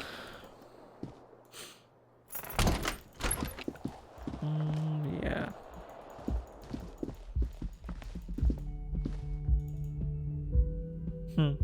And the music, you know, the version of it, really beautiful, melancholic version played in the night. And now it's morning and it plays this kind of, you know, livelier version of it. I like that, I like that. It fits the ambience. The door is closed. Still nothing. Okay. Let's go downstairs. Low on health, put points into endurance. Like, the points are really... they are really scarce. Oh. That's interesting. There are some new things to do. Okay. Good morning. Good morning to you too, Kim. Morning. He gives you a quick nod. I've got some good news. I took care of the body. The thought of him decomposing in my MC wouldn't let me sleep. The lieutenant smiles. Okay, so he, like, drove it in the night. Good, thanks. I don't know if I was ready to let him go. I was. I think I was. Good, thanks. I'm just glad he's gone. Yeah. We have other matters to attend to. Oh well, we'll get the armored boots in another lifetime. The Alright. Union muscle finally turned up, and they look rowdy. We need to talk to them. Mm-hmm. They're our prime suspects, I think. He points to the mess hall doors. Why do we need to talk to them? I mean, that's a stupid question. What do you mean, rowdy? That's also kind of a stupid question. And are these the men guard told us about yesterday? Okay. These are kind of stupid questions, but let's ask them. Number one, why do we need to talk to them? Everything points to the dock workers union. Yeah. The belt used for hanging him, tracks in the mud, the circumstances in Martinez, my preliminary information. Sorry, I was getting myself some tea. Which may, of course, all be wrong. But we still need to talk to them, and it won't be easy. Alright. What do you mean rowdy? I mean ungovernable. Martinez isn't exactly enthusiastic about the RCM being here. They prefer to be policed by the Union. These men here. Men who drink beer for breakfast? There's talk of an armed wing of the Union called the Hardy Boys, who are responsible for state policing. I think it's them. The Hardy Boys. Okay. Are these the men guard told us about yesterday? I completely forgot. Sorry, I had a rough night's sleep. Yeah. It's them by the looks of it. Loud and nasty, just like the manager said. He looks at his notes. One loose thread less to worry about, and one big problem to replace it. He crosses something out. Okay, that's great. Task complete. Find out who is in the Union box. Alright. Maybe we'll get some more, like, skill points. Let's see. Okay. Still have to, like, complete several tasks. There are so many of them. Maybe we should call in reinforcements. That would just escalate tensions. No captain would sign off on it. Solving one murder isn't worth a conflict between the RCM and the Debarders Union. Okay. The police in this world... This is one gripe that I have with... Maybe not the game itself. The concept itself isn't, like, bad, but... I think it wouldn't work in practice, like, at all. Police have to be able to you know,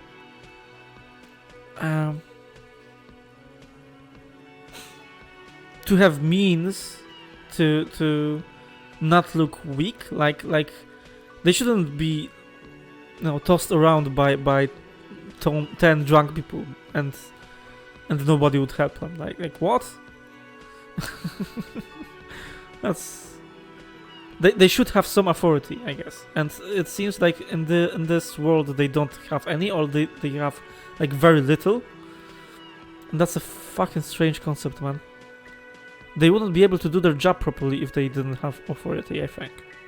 But let's continue. In fact, even the death of 2 detectives might not warrant an all-out war. Okay, that's So stupid. let's keep a cool head, okay?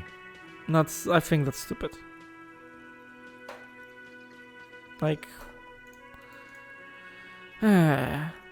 It really seems like we are just hobbyists, and that's it.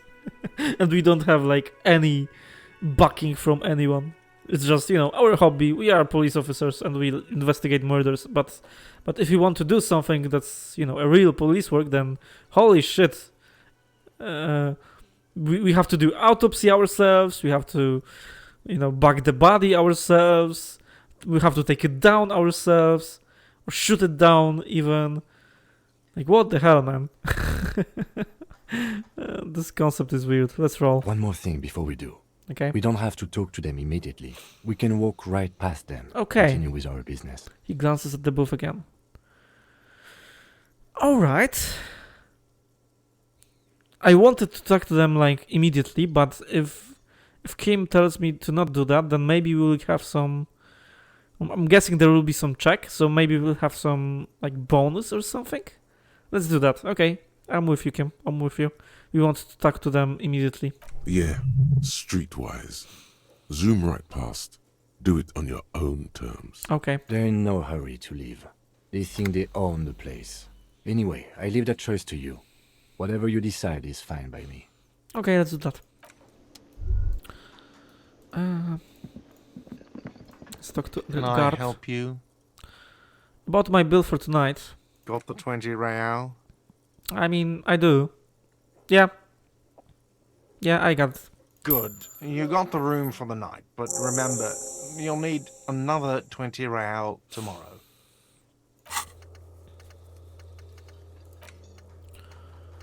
Right. Okay. I think there won't be anything new Do here. I have... It's not a Yeah, okay. Am I smart? Because I'm... Play it calm. This man needs to understand. Fine then. Like what? Um. Another thing. Yes? Okay, that's all. And let's talk to nice lady Just a moment. Lena. The old woman turns back to the cafeteria manager. She's agitated, judging from the way she keeps pulling at the frayed edge of her blanket. Okay. And there's no public phones nearby? The closest phone booth is down the coast. Sorry for the inconvenience, ma'am. The cafeteria manager appears genuinely apologetic, so she wants to, like, call someone. It's fine, I understand. Thank you anyway. She turns back to you with a weird smile. I'm glad to see you again, dear. Oh, I was able to read that all before she opened her mouth again. That's great. Good day, ma'am. Everything all right? Sorry, ma'am. I didn't mean to eavesdrop on your conversation. Tell me, how am I make it up to you? That's too much kissing up. Number one. Good day, ma'am. Everything all right? Please don't trouble yourself about me, sweetie.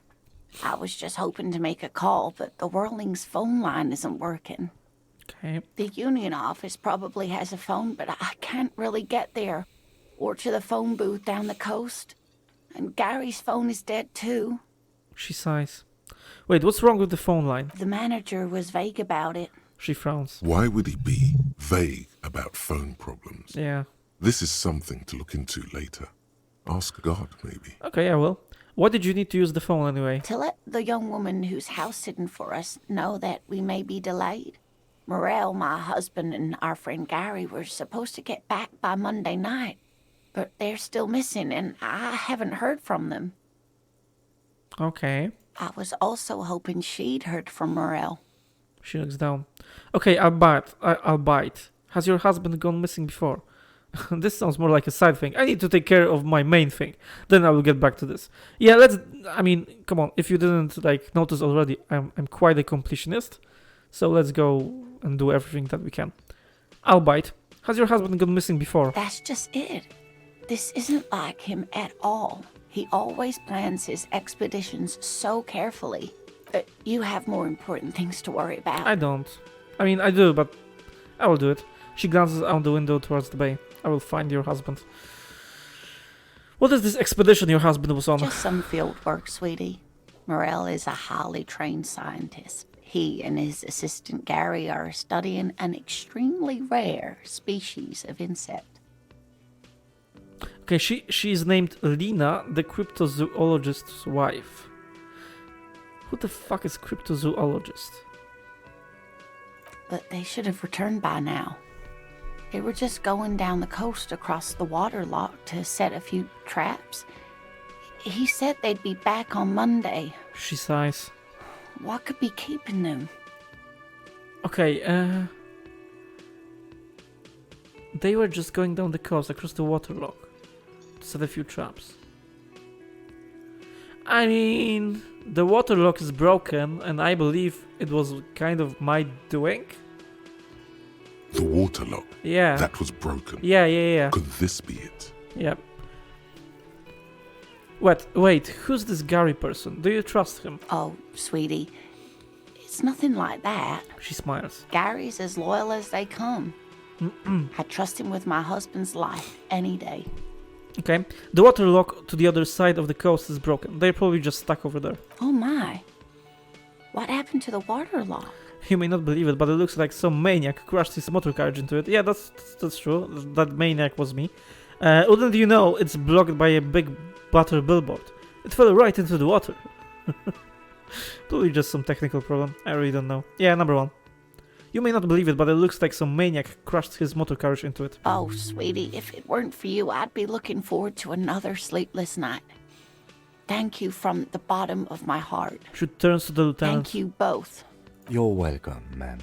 I hate to ask, but if your investigation takes you to the other side of the coast, please do keep an eye out for my husband. Okay, we'll do that. This will surely lead to a cryptozoological mystery with that extremely rare insect. Okay, so cryptozoology. So it's like you know, there's astronomy and astrology, and there's, you know, zoology and cryptozoology, like something like that. And if you see him, let him know Lena is waiting for him here at the Whirling. He gets so tangled up in his work that he may not know the water lock's been repaired, and it's cold out there. If I see him, I'll let him know you're here, when or if I get there. I've really spent too much time on this side because no. Number 1. Yeah, if I see him, I'll let him know you're there, when or if I get there. Oh, you're such a dear. Thank you, sweetie. No problem. So your husband is some kind of scientist? Oh, yes. A zoologist. A cryptozoologist, to be more precise. She says with a pinch of pride. What is cryptozoology? It's a pseudoscience that attempts to legitimize research into mythological beasts and urban legends. Okay. The lieutenant sounds unimpressed. That's one opinion, yes. And people are entitled to their opinions. I mean, she's very, nice to us. I don't want to be snarky to her. Okay, I may not believe it, but come on. Let them do their thing. She's used to playing off such insults casually. Yeah. But they still affect her. Okay. Yeah, Kim, that was kind of fucking rude. I mean, you can just, you know, keep quiet. You don't have to offend people. My apologies, ma'am. Yeah. I did not mean to undermine your hobby. Yes. It's not a hobby, dear. Okay, that's strange. It's a subfield of zoology, one specializing in animal species that are so exceedingly rare that many assume them to be extinct or even fictitious. Searching for such species called cryptids is difficult and often thankless, and frankly, many scientists are too lazy to do it. Universities these days are rarely interested in supporting real research. Okay. She may be a little bit too deep into this stuff. Okay, I won't judge. I try not to judge. Tell me more about Morale. Luke's character, your relationship. Oh dear. I'm not sure where to begin. What does your husband look like? Well, his expression is slightly grumpy, but his eyes are always bright and curious, like a small boy's. And his palms are quite coarse from all the field work, but he's quite gentle. That's good enough. Let me ask you something else. Let's try again. If I were trying to meet him on the street, what would I look for? Oh, well, he's a bit shorter than you, but with a larger frame, and he has longish white hair, usually a bit uncombed. You might say wild, even. Okay. The lieutenant pulls out his notebook and begins jotting down the woman's description. One other thing, he'll likely have all kinds of field gear on him, even if he's not out in the reeds, you know, just in case. How long have you been married? We'll be celebrating our 16th anniversary this autumn. Okay, her smile is soft. Not the most numerically satisfying anniversary, but I like the less obvious milestones even more somehow. Yeah. Okay, congratulations. How did the two of you meet? Via dating agency, I'm ashamed to say. Oh, that's... I was looking to get back into the scene after recovering from my accident. Okay. And he just divorced. There's nothing to be ashamed about. We hit it off, and, well, here we are. She smiles wistfully. Great. I'm happy for you. She's skipping over some important parts. Perhaps you'll find out more later. I think I have all the information I need. Let's move on. I hope I've been useful. Tell me more about this rare insect your husband is looking for. Oh, sweetie, it's fascinating. She catches herself. I shouldn't bore you with entomological minutiae. Oh, come on. The lieutenant gives you a sideways glance. Oh, come on, Kim. We can, like... The time stops at 2 a.m. Like, we will have, time to do everything we want, I think.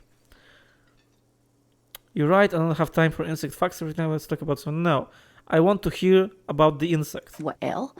She hesitates. It's a phasmid, technically, but...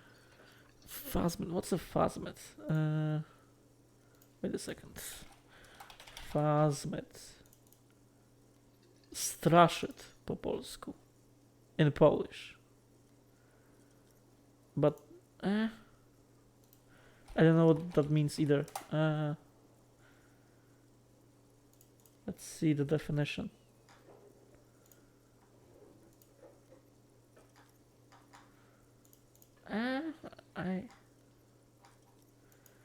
Okay, phasmid.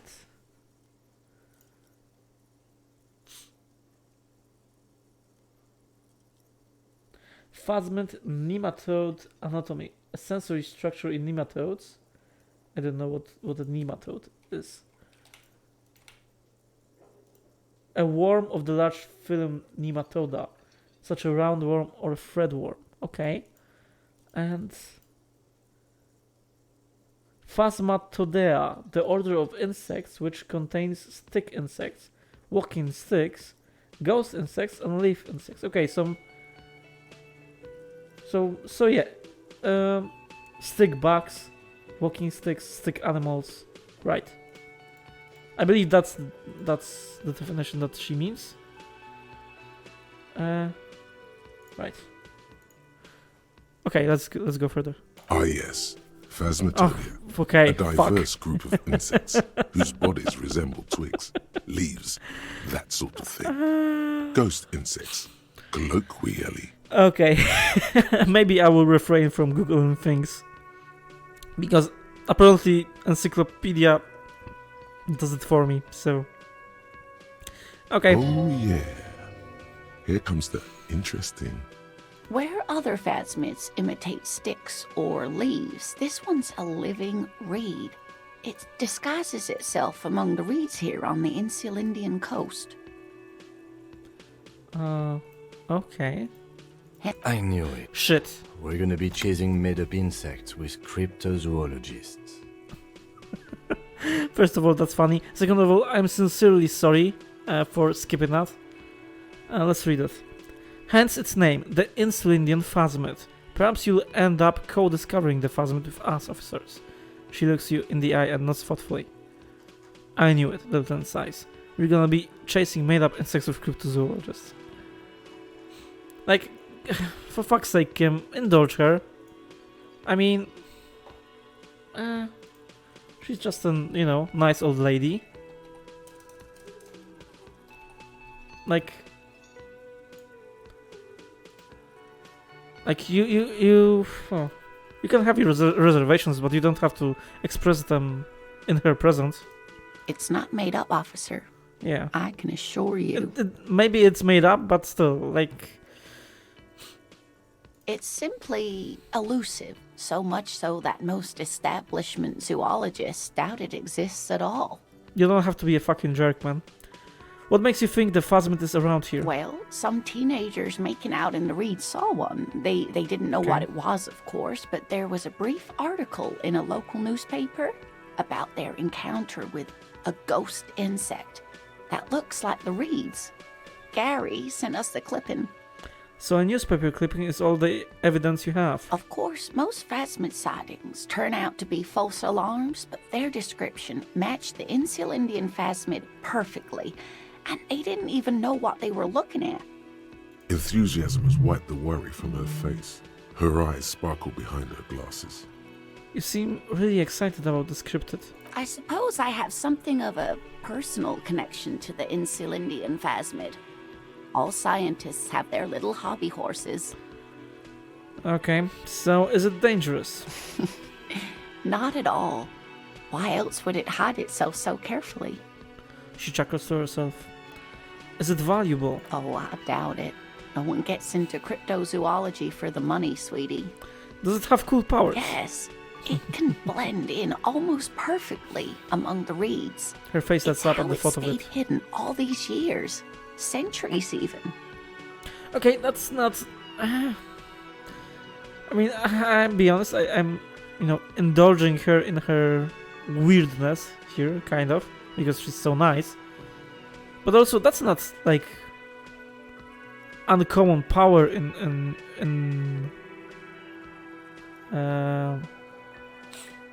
nature.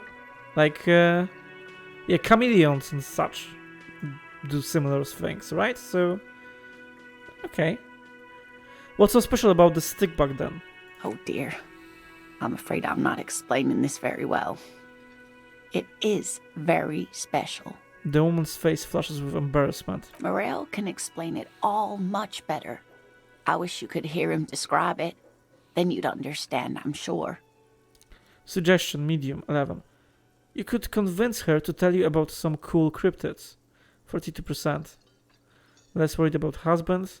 Has the green ape pen. I believe I have some, like, minuses to suggestion. Right. Charm a man and woman. Play the puppet master.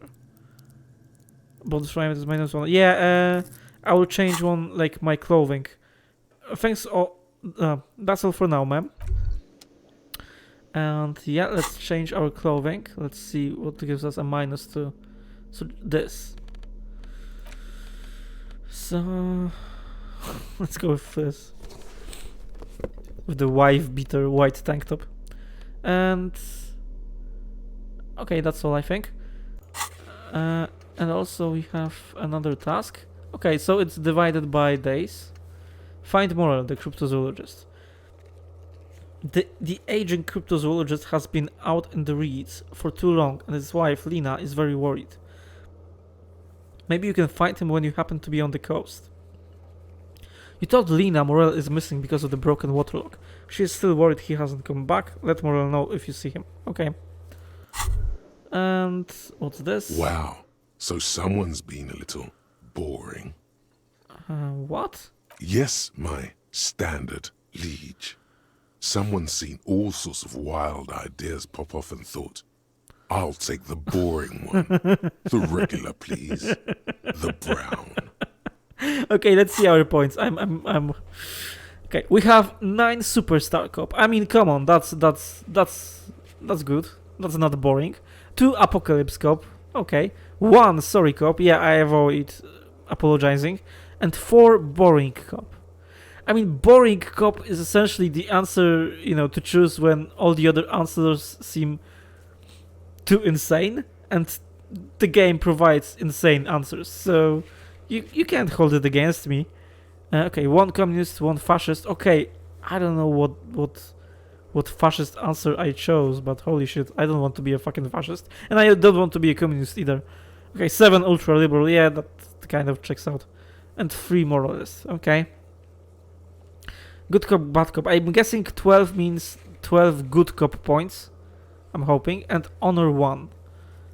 So yeah, I have 4 boring cop points. That's because that's why this thing now is talking to me. The drama. The brown. I like brown. I like standards. Look, I'm just trying to do my job. No need to extravagance.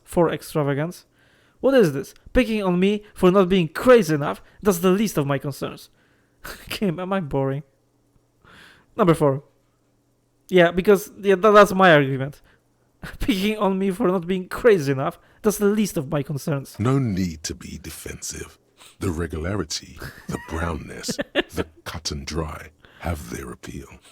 A very standard appeal. Kim, am I boring? You?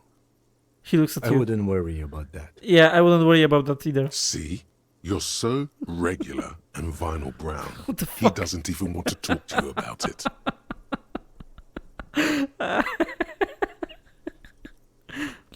Okay. Look, I'm just trying to do my job. No need for extravagance. Of course you do. Let's get right to it. My lord's copo type is regular cop. I'll let everyone know. I'll send out a telefax. Wait. This will be my copo type now. Yes, the type of cop you are, sire. Think of it as a caste, a class even, a nation of regular law officials that you belong to. It comes, of course, with the usual benefits. I don't want to be a boring cop. Why not send out the telefax then? I'm not ashamed. Yeah, no need. Let's keep the announcement on standby for now. Yeah, I don't like this. I'm not boring. Fuck you, game. Good. Of course. To outright declare yourself something does seem a bit too interesting now, doesn't it? I won't trouble you any further.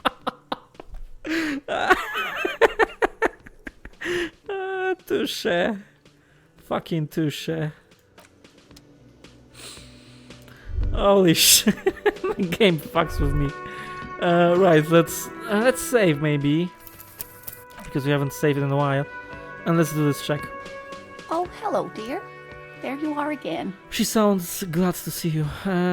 Maybe you could convince her to tell you about some cool cryptids. Yeah, let's see. You're an enthusiastic idiot, Shit.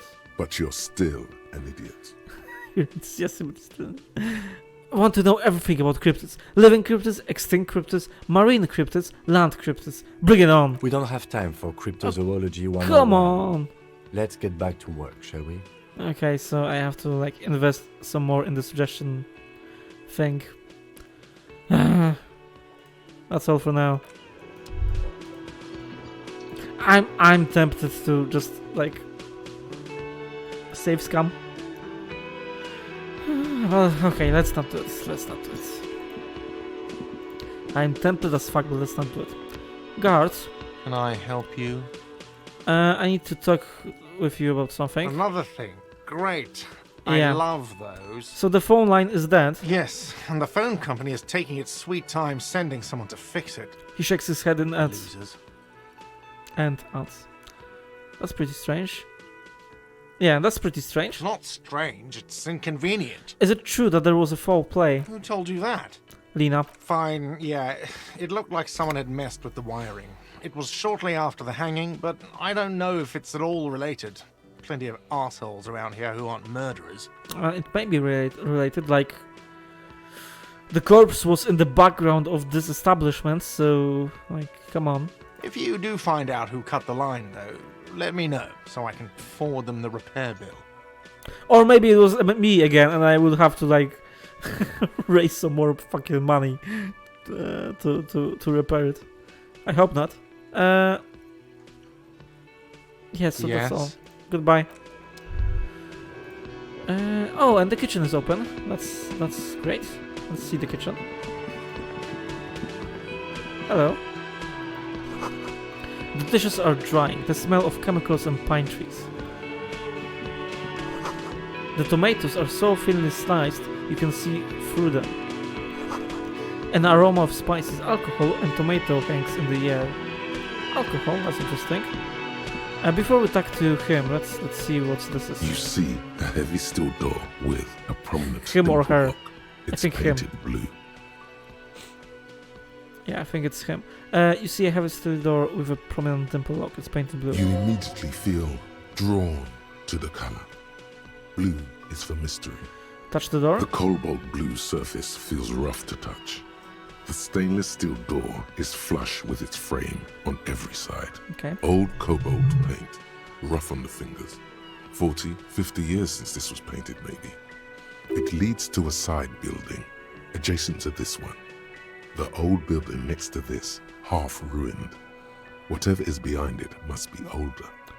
Try to push on the door. The door does not budge. I wonder where this door leads. You do? Yes. It's a door in the back of the kitchen.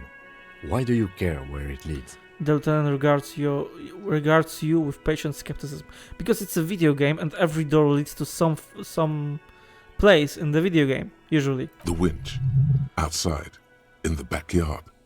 Remember? No? Your fingers do. Yeah, there was something like that, right? There was a winch outside on the roof. Like that of a small elevator. Well, if there was a winch, I suppose we could look into it. As a side investigation. Another one. Okay. Yes, a mini side investigation. No, the door is a mega investigation. The door and the main investigation will merge into a stereo investigation. Yeah, let's go with number 3. It will merge into a stereo investigation. If you say so. Gart is the person to ask about this. Okay. The cafeteria manager. He looks at the door than you. Let's talk to this guy. A thin man is smoking below an exhaust hood. Oh, that's occasionally interesting. Sipping from his mug. This must be the Whirling's cook. So he's Polish. Or at least, you know, this world doesn't have real nations. It's a parallel world, but still. He's called, and if you don't know how to pronounce it, yeah, it's a weird name. It's not really a name. He's called Gorący Kubek. That's how we pronounce it. And it just basically means a hot cup. Like a weird name. Like, okay, let's fucking Kubek. Mug. A hot mug. Hot mug is more appropriate. And yeah, Gorący Kubek, a hot mug. I don't know why he's named like that, but okay, let's continue. Maybe he will say something in Polish. As you step in, he nods toward the table and says something in a completely foreign language. Not foreign to me, the bitch. The only words you can make out are Gorący and Kubek. And even narrator couldn't like say it properly. It's not Gorący, it's Gorący. Kubek, he said Kubek right. Okay, that's funny. That's a nice nod to me, to Polish people. It must be his name, Gorący. Gorący Kubek. Gorący Kubek. Sounds representative. Ah, Gorący. I have some questions to ask. Mr. Kubek, I'm here on official business. Hello, sir. Got time for a few questions. Let's go with number 1. Ah, Gorący. I have some questions to ask. The man puts his cup down and replies something, his left hand drawing arcs in the air. Do you know what's behind that door? Point to the blue door. He looks up at you, then looks away quickly, shrugging and muttering something to himself. Oh, come on, come on, game. Say something in Polish. I mean, something else besides Gorący Kubek. Shrugging is an international sign for, okay. No, I don't know what's behind that door. You've got some impressive pots here. He smiles and bangs his ladle against each of his pots in turn. Pots there. I don't think I need anything. Oh, that's a shame. I wanted to interact with this guy some more. Okay. Some Polish nut here. That's nice. Okay, I don't think I need anything else. Stay masculine. The man ponders. Right. Nothing else, unfortunately. Okay, that was a nice, Easter egg, at least for me. Can I help you? Yeah, I saw another thing. Another thing. Great. I love those. There's a mysterious blue steel door in the back of the kitchen. Oh, yes, that door, sure. There's nothing mysterious about it. It's just a door. He shrugs. Do you know what's behind it? Do you have... No, I don't have a key. I don't know how to get there. I don't care either. It's not like I've been wondering about it for 10 years. It's just a frit warehouse, probably. Okay, you say you don't care, but it sounds like you care if you've been wondering about it for 10 years. Or some boring storage space with a bunch of old junk and dust. Junk and dust. He runs his finger across the counter to check for dirt. He's attempting to maintain an air of indifference. It's absolutely not convincing. Like, he's like overtly contradicts himself. So I think you'd like to know what's behind there. Fine, okay, a little. He shrugs. But my job doesn't leave me time for wondering about one locked door in one of the cafeterias I manage. Oh, right, because you're a fucking prick and you have 3 cafeterias. Come on. So, I haven't opened it. I have cleaned the whole place 100 times over, though, after the animals. And I haven't found a key, so good luck with that. Okay. Yes? Goodbye. Right, and we don't want to talk to these guys yet. Okay, gorący kubek. Thank you for not really talking to me. Yeah. Isn't that a gardener? The gardener lady. Is she with them? Can't wait to change out of these rags. You know what? Yeah, let's... I believe we may have some bonus if we ignore them, so let's ignore them. At least, you know, Kim kind of suggested that, so it won't hurt to listen to his suggestion, I don't think. Let's do something else, and then, you know, once we do some other quest, then we go back here. Can we talk to you? No. It's all about money, you know. You gotta spend money to make money. Money is what really matters. They say money can't buy you happiness, but that just means you don't have enough money. Are you ultra-liberal, perhaps? You have to invest your money wisely. You can buy stocks with money, and then use those stocks to make even more money. That way, you'll have enough when you grow too old to make new money. Real estate is the graveyard where tired old money goes to rest. Money is what literally makes the world turn. The laws of money are just like the laws of nature. Unpaid labor doesn't net you any money. There is no such thing as free money. Money is all about numbers. Money is actually all about trust. Holy shit, does that ever end? It's all about money, you know? You gotta spend money. Okay, money is what. Okay, so it repeats itself. It ended. Right, great. That was fucking long, man. Let's go outside. Let's go outside.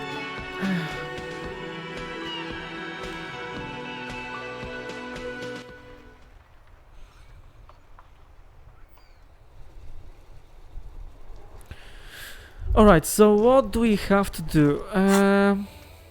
Explore the Rilling's secret passage. Find a way into the secret passage, okay. The cryptozoologist, I think, you know, we have to, like, wait till the water lock is repaired, and that's on Wednesday. And we have Tuesday right now, so... What can we do right now? Find Buzzer... Oh, right, I fucking forgot about this. I wanted to do it alone in my room when Kim was not looking.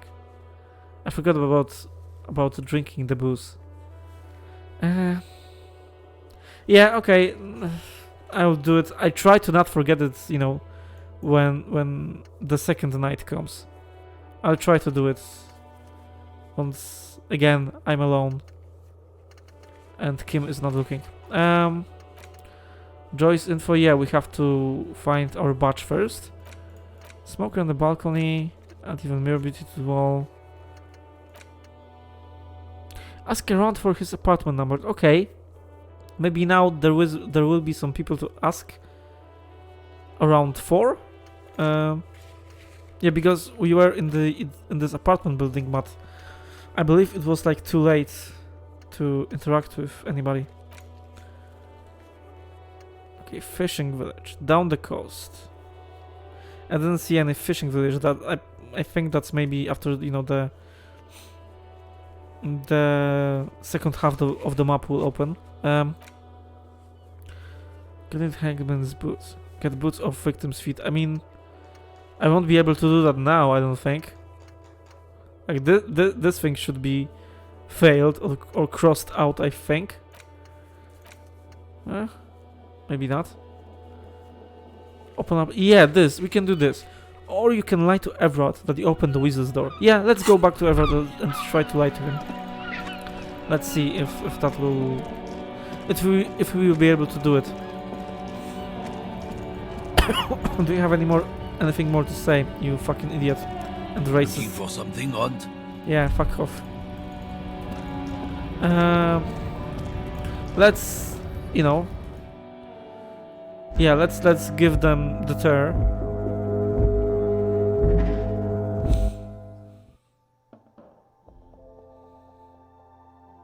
Okay, the loading screens are kind of irritating. The tear machine stands in the corner. Yeah, insert your bottles. Your bottles clamp into the machine, and the money appears with a satisfying jingle. You're a richer man now. Okay, 520. So it means 52 bottles. You're 100% sure you got special Hobocop money for that tear. Okay. At least 100% extra tear money.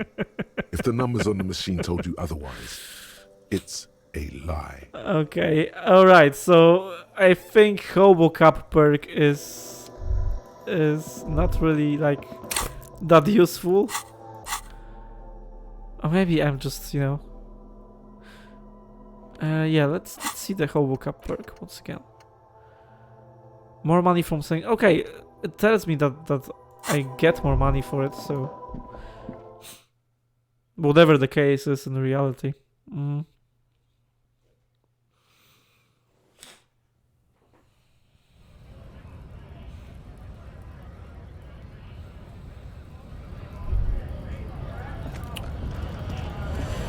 Can we talk to you once again? Right to work! I don't think so. Maybe to mañana. So, how'd you like our harbor? He stares at you with his hazy eyes. Well, it's nice enough, labor utopia, not approvingly. Complete shit, yeah. Let's fuck with him a little bit. Complete shit. It's but a rest area on the path leading across open plains. He nods solemnly, then turns to you, a white smile adorning his face. Right. You talk to the boss, eye to eye, like men of the plain. If you have any more questions, I'm set to talk. No. Let's see Measurehead. Can we talk to him? Once again.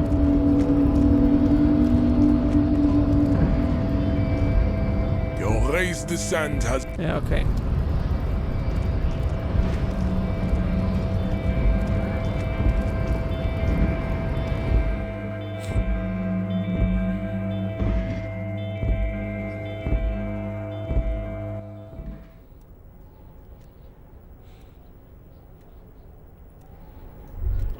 Can we do this check again? The file cabinet stands steady as ever. The drawers... nothing here. The payphone hangs... Yeah, nothing new here. Most people settle for bed after 9 PM or not long after. At the night, the streets are emptier. By 2 AM, everyone's asleep. Right. So like the gardener, she was there at, you know, at midnight, I believe, but at 2 AM she wasn't there. So I believe only Joyce was when she was. Oh right, and I didn't pick those bottles up because there wasn't a button to, like, there wasn't a contour to tell me that I can interact with it. Okay, we have many more bottles. Right, I think that's all. Yeah, that's all. Here, okay. And yeah, this container right here, I think the check is open now. So let's try it. Is it like suggestion or rhetoric? Container. Its drawer has not lessened since you were last here. If anything, it seems to have grown slightly. Persuade the door to open. Still 3%. Only the double sixes will open it, I think. Money is all about trust. Oh! So it gave me a bonus because I like... I don't know why it gave me the bonus, but I, you know, listened to the guy who was just sitting in the Willing in Rags, who was rambling about money. Okay, that's interesting. Been in the world for 2 days.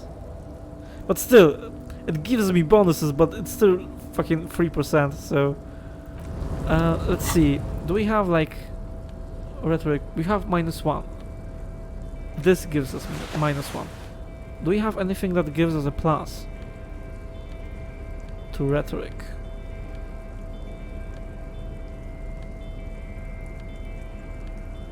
Nope, I don't think so. Okay, let's fucking try it, I guess. Before the cargo container. 3% still. Its draw has not lessened since you were last here.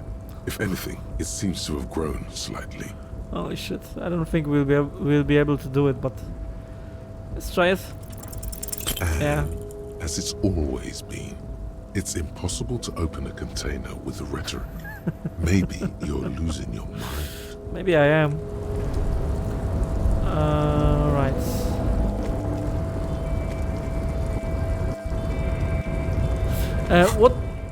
What did I have? +1 directions, but yeah, let's equip it. Let's equip our hobo cup.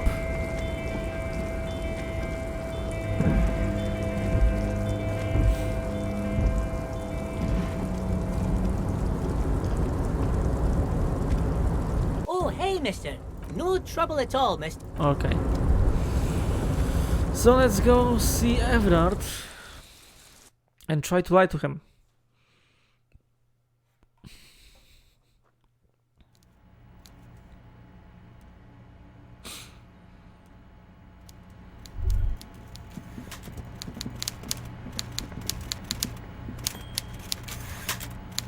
Right, let's save it.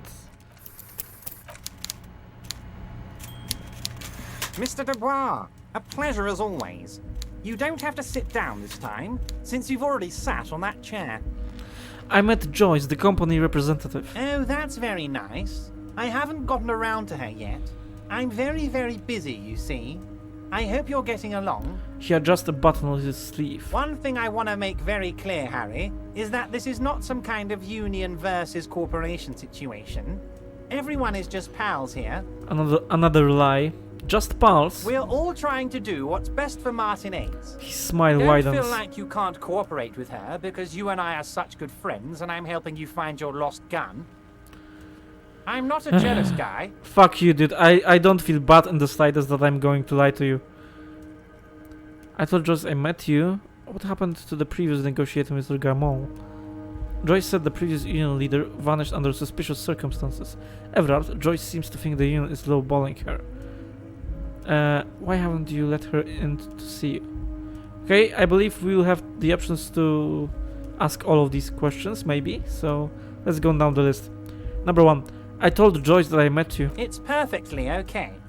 Even if you've told her everything we've talked about, it's absolutely fine. What happened to the previous negotiator, Mr. Gamon? What do you mean, Harry? Nothing. I let him go. The big man sounds annoyed. He made concessions for the company in previous negotiations. Why would you let an ally like that go? He's an old man, Harry. I wanted him to spend more time with his family. God knows how long he's got left. He looks down and sighs. God knows how long you have left. You called him a midget. Harry! I have little people in my organization. I would never call someone a midget. What is this? He exclaims, indignant. Honestly, I'm beginning to think you're a midget, Harry. Oh, fuck you. I'm only kidding, Harry. You're not a midget. No one is. We're pals. Abruptly, he smiles and changes his tone. Joyce said the previous union leader vanished under suspicious circumstances. Vanished? Harry, the woman left her casserole in the oven and couldn't make it here in time for the voting. Oh, did I leave my casserole on? Better go home and check. The election can wait. When she got back, the whole thing was over. The man frowns disapprovingly. Yeah, I don't think that's what happened. Like, I think he's probably the worst character in terms of... I mean, Kuno is the worst character in terms of being a prick, right? But still, I have a little bit of sympathy to Kuno because he's just a little kid. This fucking prick is absolutely awful on every level. And yeah. Okay, let's continue. Wait, there was no mention of a casserole from Joyce. Funny, Joyce doesn't mention any casserole. Harry, Harry, Harry. Do not fixate on this little matter. Maybe it was a rabbit stew, or a hairdryer, or an iron. The point is, her heart wasn't in it. Mine was. He flicks his fingers. Everard, Joyce seems to think the Union is lowballing her. Yes, yes. Lowballing, of course. He's suddenly This very isn't serious. a casino, Harry. Real people, real livelihoods are at stake here. But everything's a casino for those rich types. His expression makes it clear. This is childish and irresponsible behavior. Why haven't you let her in to see you? If she actually wants to see me, she will find a way. Any good negotiator would. And I What? just don't have anything to discuss with a bad negotiator. I don't think that's how it works, dude. He doesn't want to see her. Yeah. It's as simple as that. Okay, that's interesting. So he just wants to strike and discuss nothing. Then why have a strike then? Like, okay, let's talk about something else then. Of course, Harry. Let me just assure you one more time. It's perfectly okay to share anything we discuss here with this Joyce. This is a completely transparent organization. Okay, I think he wants me to share it with her.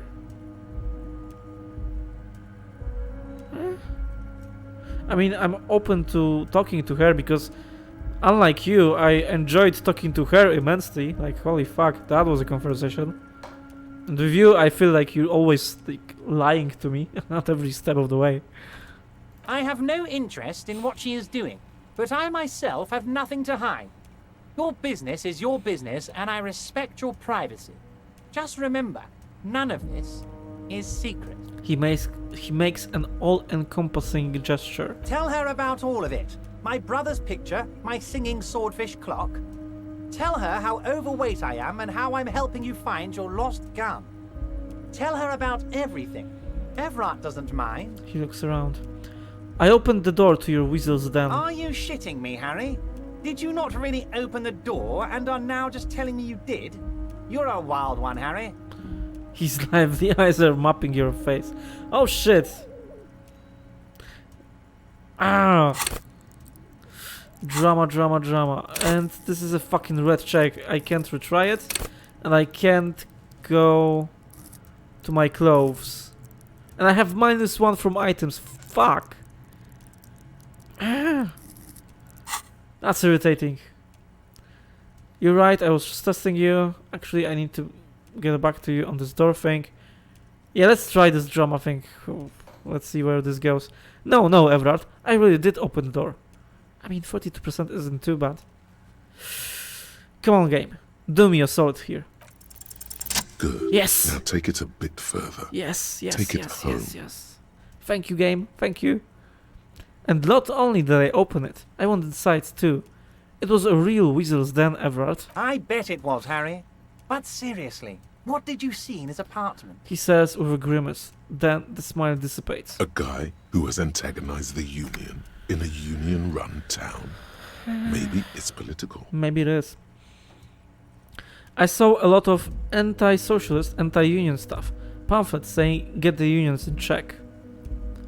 Shake your head. Fascist insignia everywhere. Memorabilia calling for the return to the golden age. Misogynist poster, racist literature, and a signed petition to euthanize the invalids. I mean, yeah, anti-union stuff, I think, is like it makes the most sense. And let's try number 1. Well, we passed the fucking check. I hope we still are in the good here, in the green. I saw a lot of anti-socialist, anti-union stuff. Pamphlets saying get the unions in check. That's exactly what I thought, Harry. Okay. What a weasel. And for the record, I was only curious, not testing you. He stamps his fist on the table. Alright, we got another point, that's great. Right. To be honest with you, these points are really fucking, useful when it comes to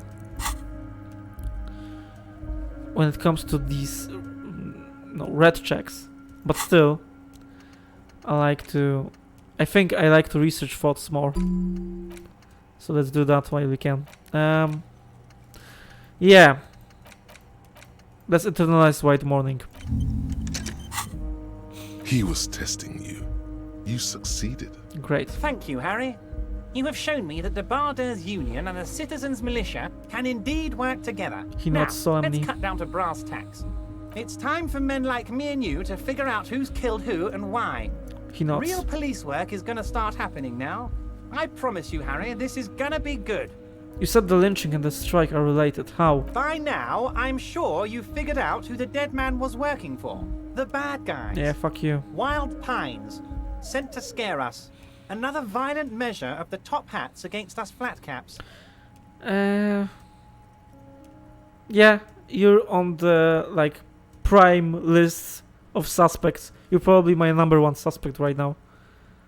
Maybe not, you didn't shot him, but I think you gave an order. What do you mean? Harry, this strike is the culmination of many, many mistakes made by the Wild Pines group. They tried to shut the strike down by sending in armed mercenaries. Okay, that's something new. You mean our victim? A security contractor? Can you imagine that? Workers standing in peaceful protest, united in the spirit of fellowship, and they send hired killers to mow us down with machine gun fire? Interesting. He nods gravely. He performs a motion as if spraying bullets from a machine gun. I mean, he could be, fucking lying. I'm talking beasts. Hardened killers from proxy wars in Yisut, Semenine, Saramoritsa. You name it, they've done it. Raping, killing, burning villages, killing little children for the Senorita Pineapple Company, Harry. Everything they did there, they brought over here. They want to turn Revachol into a third world slum. Honestly, the only thing they didn't do is kill the village elephant. Hold on, you have a village elephant? No, Harry, the elephant is metaphorical and so is the village, but the mercs and their brutality are very real. Go on. Now, I haven't personally witnessed the brutalities out there. I have the luxury of staying in my container, you see. If I need to go somewhere, they just move my container. He laughs. Wait, they moved the container? Yes. I'm an old man, Harry. My legs aren't what they used to be. They lift my office with that big crane. It's actually very fun. You should try it. But enough about me and my fun container. His face turns serious. The company hired, I think there were 3 of them, all hardened commando types. One of them got downright suicidal. Getting drunk, violent, a little rapey. He shakes his Even head. their own negotiator couldn't control him. That's your boy. The one who likes hanging out and trees. Okay. Yeah, there was something I think the corpse in my imagination said that when I asked him, who are you? He said, a motherfucker and a killer? Something like that, in this cool voice. That's why I remember it. So, yeah, that checks out. By negotiator, you mean Joyce? Harry, what you need to realize is, we dock workers are not pushovers. He says, ignoring the lieutenant. We got grit, Harry. This whole neighborhood does. Push us hard enough and we push back. And when we do, He raises we his push finger. to kill. Wait, the whole neighborhood is in on it? Potentially, Harry, potentially. Okay. We got arm wrestling champions, rowing club people, ex-coal miners, tough guys, all ready to spring into action for their home base. Who exactly did the pushing? There's a militant wing inside the Union. A group of people whose duties don't involve manual labor, but peacekeeping in the neighborhood, making sure everything runs smoothly. Are those the same people that are now, that now showed up in Whirling in Rocks? They're like you guys. Idealistic people who want to make sure bad things don't happen. And if they already have, well, punishment must follow. He nods to you and the lieutenant. So these idealists killed our victim? One day Titus Hardy, Okay. leader of this peacekeeping faction, Okay. comes up to me and says, "Boss, socialist democratic fervor drove us to take it upon ourselves to kill this beast that was burdening the land. He probably worded it differently, but that was the idea. Sure sounded to me like they killed him. He chuckles. I gave them 2 weeks paid leave and told them to lay low to avoid retaliation. Okay, and you say that now. You basically admit it. What the fuck? Aren't you worried we might arrest them for this? Yeah. Oh, I'm not at all worried about that. These are not the kind of men who get arrested. They're Martinez boys, tough and gritty. I'd like to see the man who takes them in. Besides, I sent my lawyer girl to look after them. He chuckles. I sent my lawyer girl to look after them. Okay. Yeah, there was a bullet in the hanged man's head. So they shot him? He sounds pleasantly surprised. He was shot in the head before he was hanged. Yes. How odd. I don't know what to say, Lieutenant. They told me they hanged him. A hanged man is what I saw when I took a look into that yard. The man shrugs. What I do know is, the case is in safe hands. If anyone can get to the bottom of this shot and hanged man, it's my 2 little policemen. Godspeed, policeman. First of all, fuck you, dude. And second of all, I think your story kind of falls on its ass. It doesn't make sense. Yeah, because of this bullet, it doesn't make sense. If you were to kill him, you would know about the bullet, wouldn't you? I mean, you could be lying. This surprise act can be a lie. Okay, how do you know the mercenaries were hired by the shipping company? How do I know? Let me tell you about these people. He stamps his fist on the their desk. MO. It's what they do. Okay. Last winter, some poor workers in Terminal E went on a little strike. The company sent in Sediment, a security contractor. The strike was over the workers' right to wear protective footwear, Harry. These guys turn up and start beating people. Tell you what, Harry, I wouldn't be surprised if we got the same mercenary company after a little rebranding. And I'm sure as hell not surprised to see an army of scabs under my gates. So you believe the scabs were organized by the security contractor? I think they are. Like, Joyce basically kind of admitted it. Like, her defense of it was, oh, you know, we can't... you know, these are the people that rose themselves against the fact that they cannot work or something to that effect. Like, it was a very poorly concealed lie, I thought. So this actually, you know, I think the scabs are, like, organized. You said it. Hell, one of those guys looks big enough to take down that proverbial elephant. Boys like that don't just happen to show up during strikes. The fist slams on the desk again. Also,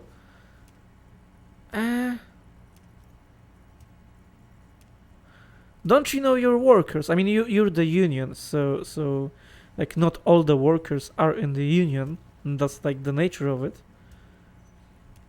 But still, you would know who works in this shipping company and who doesn't.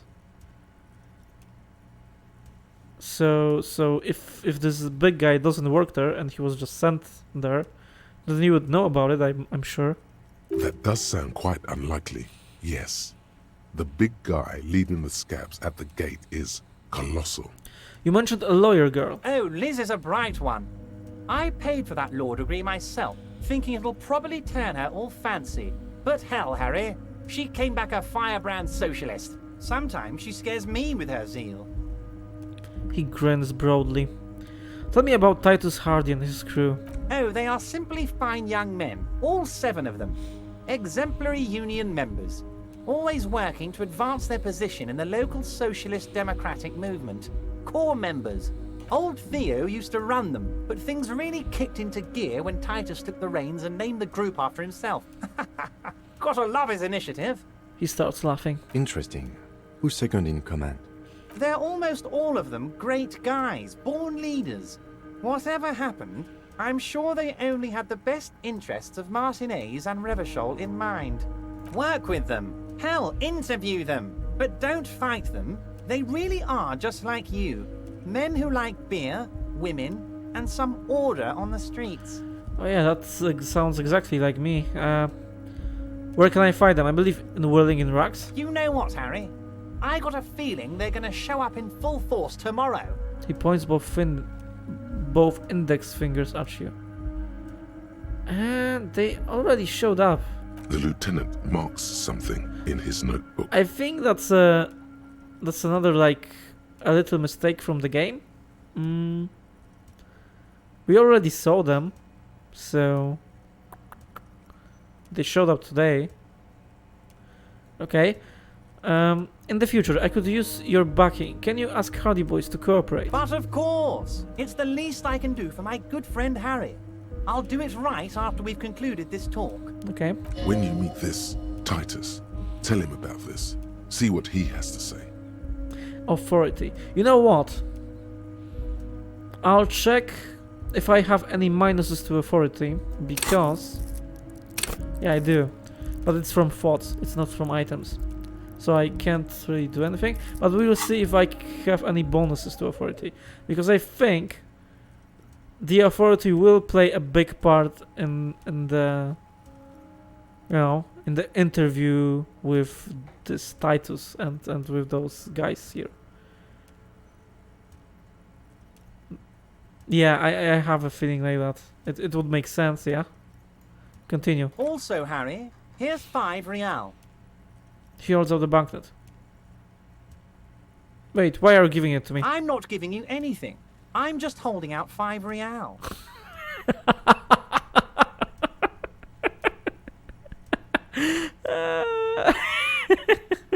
So, here's 5 real. Needless to say, this is another move. Don't take it. Yeah, I don't need it. I only wanted you to help me with the Hardy Boys. I don't need it. I mean, I needed it, like, yesterday. That's why I, you know, took the novelty check, because I didn't have enough money to pay for stuff then. But right now I don't need it. Oh, I wasn't offering it to you, just holding it out there. But I'm willing to share information. Was there anything else? Again, fuck you, man. Fuck you. Good talk, let's conclude for now. Was it a good talk? I'm not sure we made much headway here. I was hoping we'd bust the case wide open. Heck, I even wanted to tell you what I really want to achieve with the strike. He leans back, suddenly worried.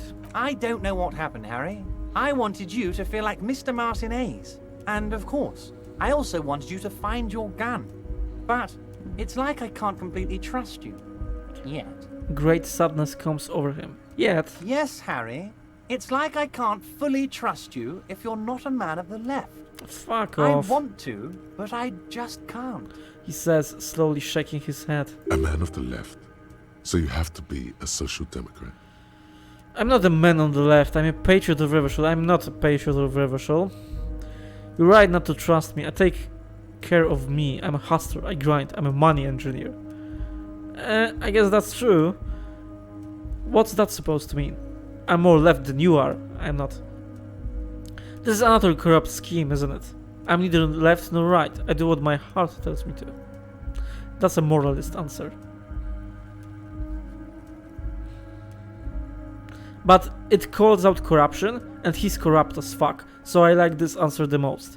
Let's go with number 4. What does your heart tell you about your lost gun, Harry? Does it tell you to forget about it? Or do you think it wants to be found? I think it's lonely and cold. I think it wants to be found, and I have a proposal for you. He picks something from his teeth. And what would this entail? Once again, I require nothing unethical or illegal of you. You just need to get 2 little signatures on this piece of paper, and then mail it to my accountant in La Delta.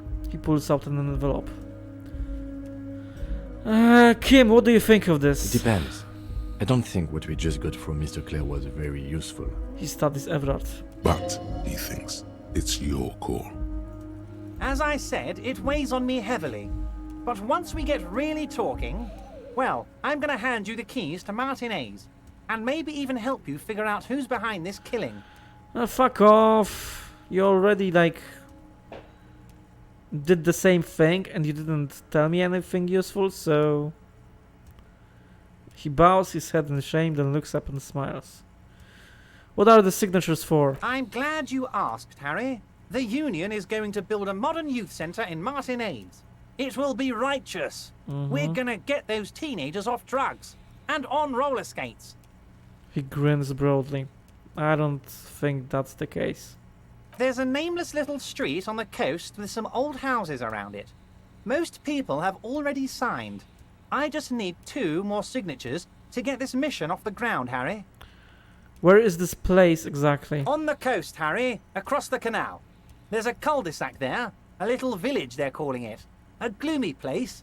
You'll find it. I trust your detective skills, I think Harry. that's also after this lock opens, this water lock that's broken by me.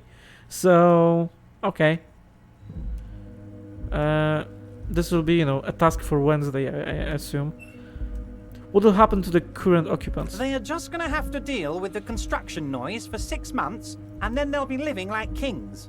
Right next to a fancy new youth centre, designed by the best architects from Stella Marie. You mean like you? Because you pretty much remind me of a fucking fat king. Oh, okay. Fine. If I happen to be there, I can ask them. Accept the task. No, I'm not going to do this. Reject. You know what? It doesn't seem too bad on the surface, but still, I fucking hate this guy. So the game gave me an option to, you know, fuck him over, like lie to him. And I'm wondering if the game will give me that option again. I think it will. So let's accept this task. Let's accept it, and then let's look for a way to not do what he asks us to do.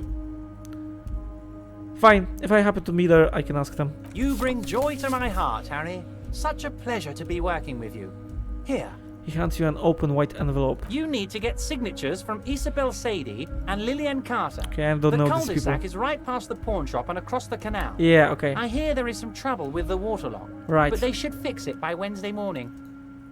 Okay, great. Glad the game, you know, confirmed my suspicions. Once you have the signatures, mail this to 13022 La Rocca in La Delta. Then we can talk about your gun. He runs his fingers through his thin hair. Can we go over a few details concerning the murder again? Most certainly, Harry. Yeah, okay. Nothing brightens my day. By Let's all change the means, subject. Harry. Okay, that's all. What's this?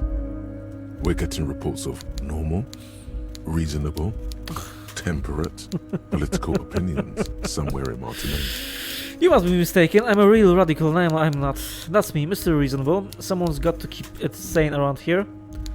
This is because I keep saying none of the above to political stuff, isn't it?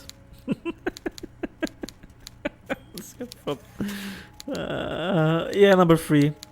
This is because I keep saying none of the above to political stuff, isn't it? It's also about that, but it's also more. Perhaps it's the hangover.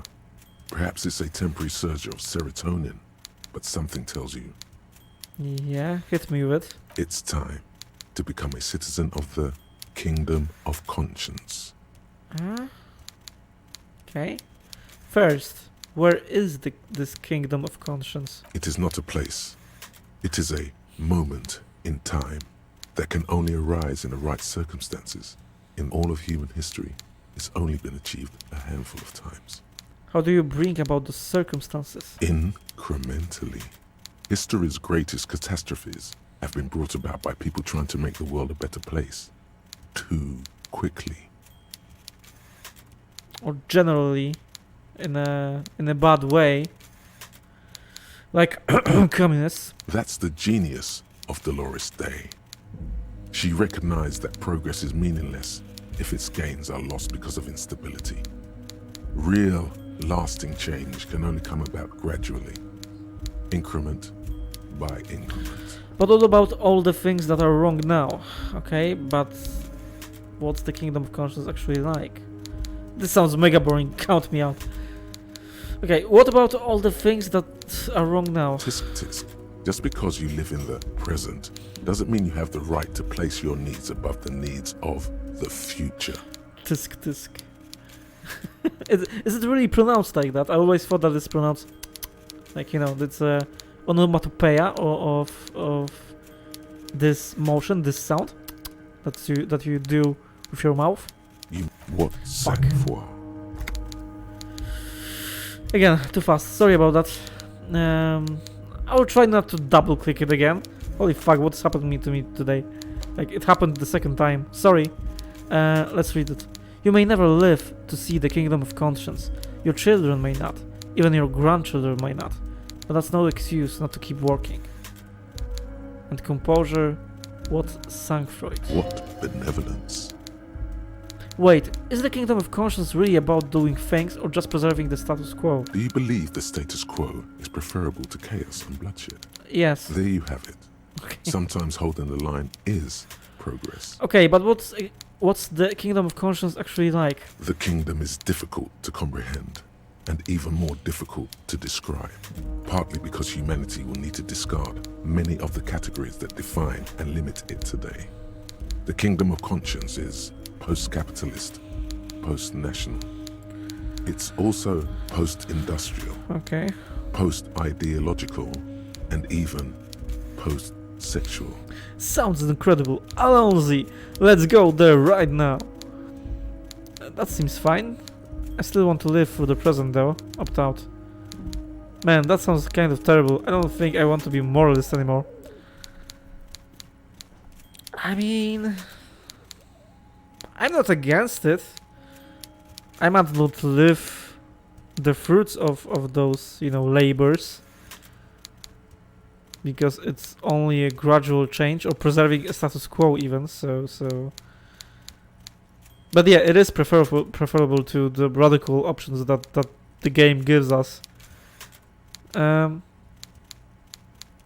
Yeah, sounds incredible. I mean, it doesn't really, but but let's up then.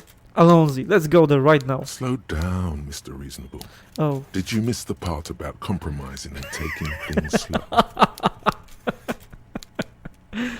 Alright, then let's get there eventually. That's right. Remember, real democracy is just around the corner for Revachol. When that real democracy kicks in, a long time from now, we are all going to be so much happier. Okay. So yeah, okay, we have a new thought, Kingdom of Conscience. So yeah, we can agree with the thought, but we can't be, you know, too enthusiastic about it. Because we can't be too radical. That's funny. That's funny.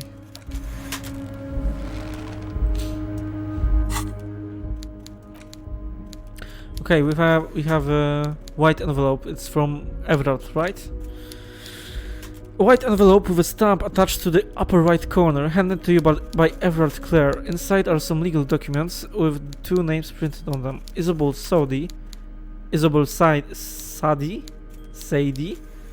and Lillian Carter. Both signatures are required. Okay. We can interact with it. Again, we will do so at the end of the day. Yeah, I don't want to, you know, pass the time right now.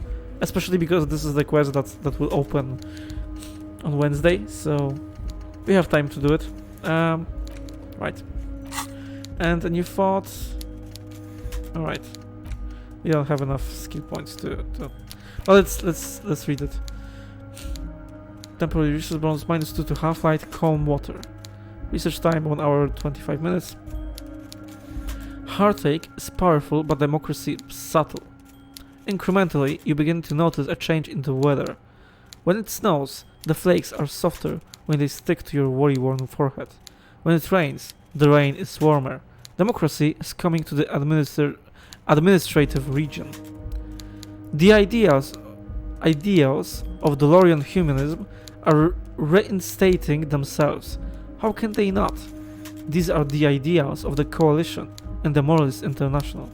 Those guys are signal blue, and they're not only good, they're also powerful. What will it be like once their nuanced plans have been realized? It's not too funny, but yeah. I want to research all the thoughts, so yeah, okay. Right, that's all. I think, let's see. Just to be sure. Mr. Dubois! Yeah, okay.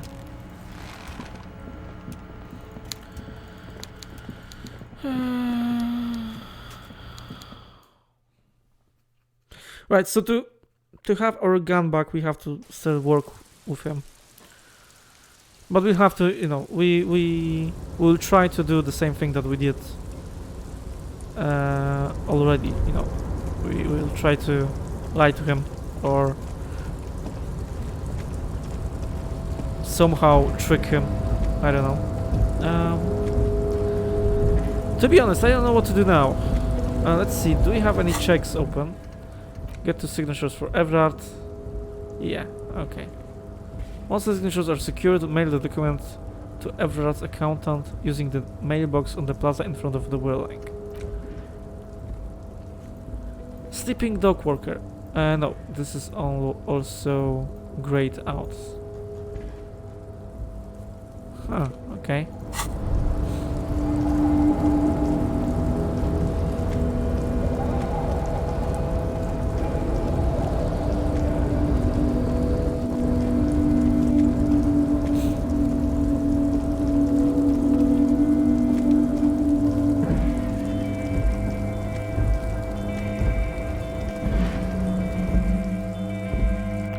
Equip a flashlight in low light areas, right.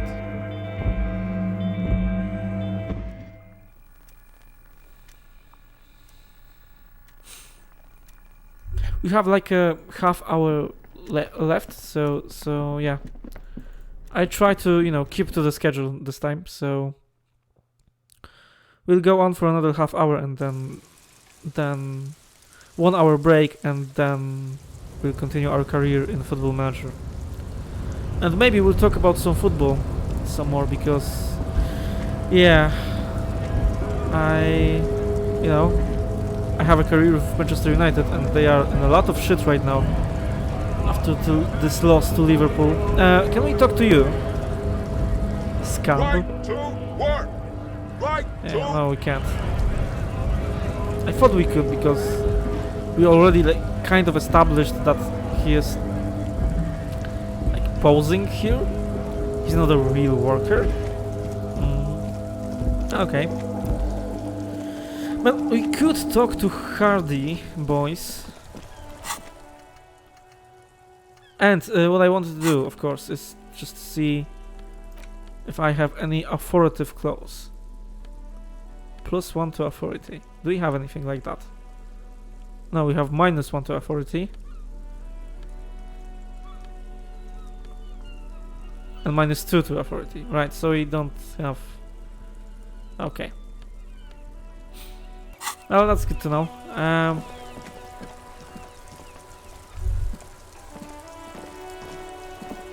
Oh, and there are some new people here. Let's ask this guy. It's just Shin and gun, nothing to me. I make my own way. This is all. Always have, always will. They don't know me, no one knows me, heck. I believe this is the same drunk guy from earlier. I work, I play hard, nobody works harder. Right, there are some new people here, so we'll, you know, just let's talk to them. Let's see what they have to say. Have you no shame? Whining about your back every time you bring out the measuring tape. The man says to his partner. René, you're a man with a fork in a world of soup. Please, let's just try to enjoy the game, alright? The other one is eating a big sandwich. You're a man with a fork in a world of soup. That's a great expression, man. That's a great expression. I'm trying to, but you keep breaking my concentration. You're old. I can see that. We're both old. Now stop grabbing your ass like it's a girl. These manly men are playing balls. This is a ball game. Grab a ball and play it. Don't ask questions. Shoot first. Ask questions never. But I don't know, like, the rules. Yeah. Should I ask what the game it is first? No. You got this. There's the ball. Fuck. You're the game. Better observe them first. Hand-eye coordination, medium. Grab the ball and show them how it's done. 97%. +2 acting without hesitation. A moment of your time, fellows. Don't get involved in the game. Yeah. Better observe them first. See? Your munching and complaining have ruined my concentration. The man throws a metal ball towards a smaller wooden ball in the sand, missing it by a meter. So it's a kind of a golf, you know, with your hands or something, and with a bigger balls. So I'm glad I didn't like do this fucking check. I would have ruined their game or something. Could the objective of the game be to throw the metal Yeah. ball so it lands by the wooden ball? Oh, by the wooden ball. A smaller wooden ball. Yeah, okay, I misinterpreted what's written here. Okay. Ah, mon Dieu. The pain in my back is unbearable. I can't even say if it's in my back or hip anymore. Feels like it's in both. He tries to measure the throw. I hope you pass out from it, you goddamn jellyfish. Men like you are the reason this nation is sinking. Standing tall and proud, he looks at his partner with disgust. Trying to throw something as close to a predetermined point as possible. Measuring. This must be the age-old game of petanque. Petanque. Shush. Ignore them. They don't Alright. know what they're doing. Fuck they're off. old. You are letting down yourself and the team. Get in the damn game already. Wait, what team? Doesn't matter what team. Pick a team. Any team. The blue team. You're letting them down. Get in the game and throw the goddamn ball. Why are you so mean to me? Eyes on the ball, Dinky Winky. I mean, I don't want to ruin their game. Grab the ball and show them how it's done. 72% now. No, the game is petanque.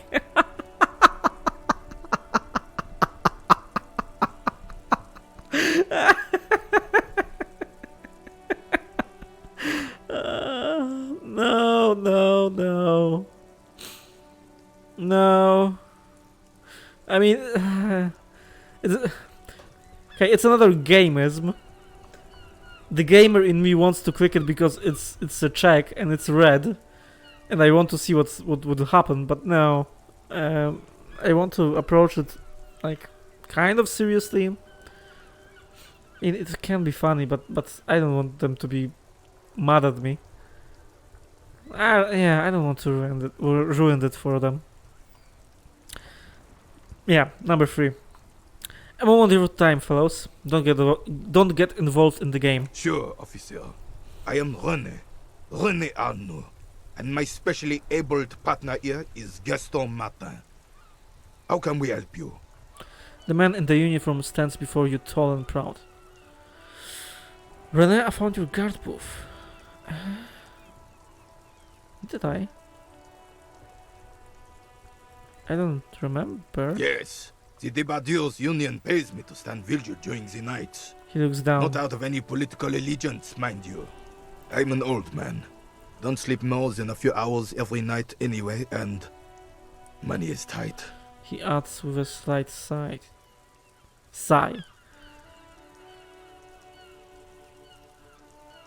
You must have seen something on the night of murder. Your booth looks like... I saw a picture. Oh, okay, I know where it is. Yeah, I was wondering where it was. Okay, I'm stupid. Sorry. I'm sorry about that. Yeah, I know where it was. Great. You must have seen... It was, in the harbor. Near the containers. Where I, near the place where I had my little... apparently my escapade with some bottles of alcohol. You must have seen something on the night of the murder. Your booth looks right into the yard. Yes, it does. Unfortunately, I wasn't working that night. Been on a 2-week leave since last Monday. He nods. Hold on, why are you on leave? It's a private matter. Nothing to do with your investigation. He says with dignity. You see, officer, René is the kind of man who would rather die than admit he needs medical assistance or, God forbid, seek it. A real man's man is just gonna ride it out. Like toxic masculinity. Yeah, it can get in the way of life, can't it? Like, you can't admit that you need help because you're a man. Like, fuck that. I'm fine, goddammit. Yeah. Mind your own business. Mm. It's nothing. Just got to cut back on coffee. The outburst makes him clutch his chest. Go to a doctor, man. Definitely go to a doctor. So, who was working your shift that night? No one. The boss has been unmanned since last Monday. There's no other guard. It's just me. He looks suddenly very old and tired. No one has been guarding the container yard since last Monday. Yes. It's not actually an issue. I mean... He nods before hesitantly continuing. Look, officers. The container yard doesn't actually need a guardsman. Never had one before René. Monsieur Claire had that booth built specially for him. It's mostly decorative. Okay, so he provides him with a job. Maybe he's not that bad. I mean, he's fucking slimy as fuck, but still. Maybe he kind of cares about the community? Oh. Yeah, okay, again, nobody is really black and white in this world. Like, even Kuno has, you know, this... On the surface he's terrible, and beneath that you see a kid that was abused, so... Yeah. Okay. Mostly decorative. The possibility of someone being in there is enough to discourage any ill-minded individuals. He tries to argue. Evrard created this job for René because he knows the Royal Carabiniers' pension of honor and PTSD isn't something a man can live off. A decorated Kingsman collecting tear reflects bad on the whole neighborhood. His words. Okay. Okay, that's kind of nice of him. Everyone gets it. Big guys looking after the small and everyone working together. I love it. I don't love it, but still. You know, that... like, it seems the resolution of this problem would be to just get those kind of people a higher pension of honor and PTSD, so they can, you know, live normally off of it. But still, okay, if the government can do anything, like are an asshole, then I guess Everard did the right thing. Such dependency only weakens a man further. Do or die. There is no middle ground. Okay, that's stupid. René is but a one-man. We need a program. Get all the elderly back in the job market. Keep folks motivated. I mean, that's not the worst idea. Again, I kind of, you know, feel like this is a liberal answer and the game kind of makes fun of it. Or maybe not. Yeah, I think that's actually not a bad idea, man. Like more... Okay, let's see number 4. René should rent out his services. Invest the profit. Get few more guys. Expand and repeat. Wage work is a dead end. So yeah, that's a liberal answer, number 3. And number 4 is an ultra-liberal answer, I think. Number 5, there's absolutely nothing wrong with tear collecting. It's my side thing too. Probably hold out the tear back. I like how the thing recognizes that I am collecting tear.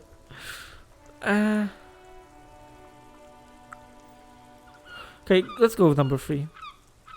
Look, officer, can we conclude the topic of my guard boost now? He pauses like he doesn't actually know how to reply. I saw a picture in there. You were in it. Who's the girl? She is nobody.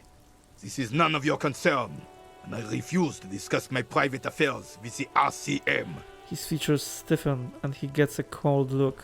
The lady is Jeanne-Marie Beaulieu, and she sure as hell wasn't a nobody. Gaston speaks with a soft voice. Got it, thanks. Yes. Like I said, it would be up anyway, so might as well keep an eye out. It keeps my senses sharp. He brings it up again. Do you know anything about the man hanged in the backyard of Welding in Rags? Unfortunately, I don't. He shrugs. And like most of the locals, I have no qualms about assisting law enforcement, but this affair has passed me by completely. And most of the locals? In Martinez, the union is the law, so can you really blame them? But you don't have a problem with cops. Cop is a pejorative term. I don't have a problem with policemen. On the contrary, I admire the effort to bring order to our streets. So, again, you don't know anything. If I knew, I would not be afraid to tell you. I simply don't. I'm an old man, not a coward. The daily business of the riffraff no longer concerns me. Okay, I believe you.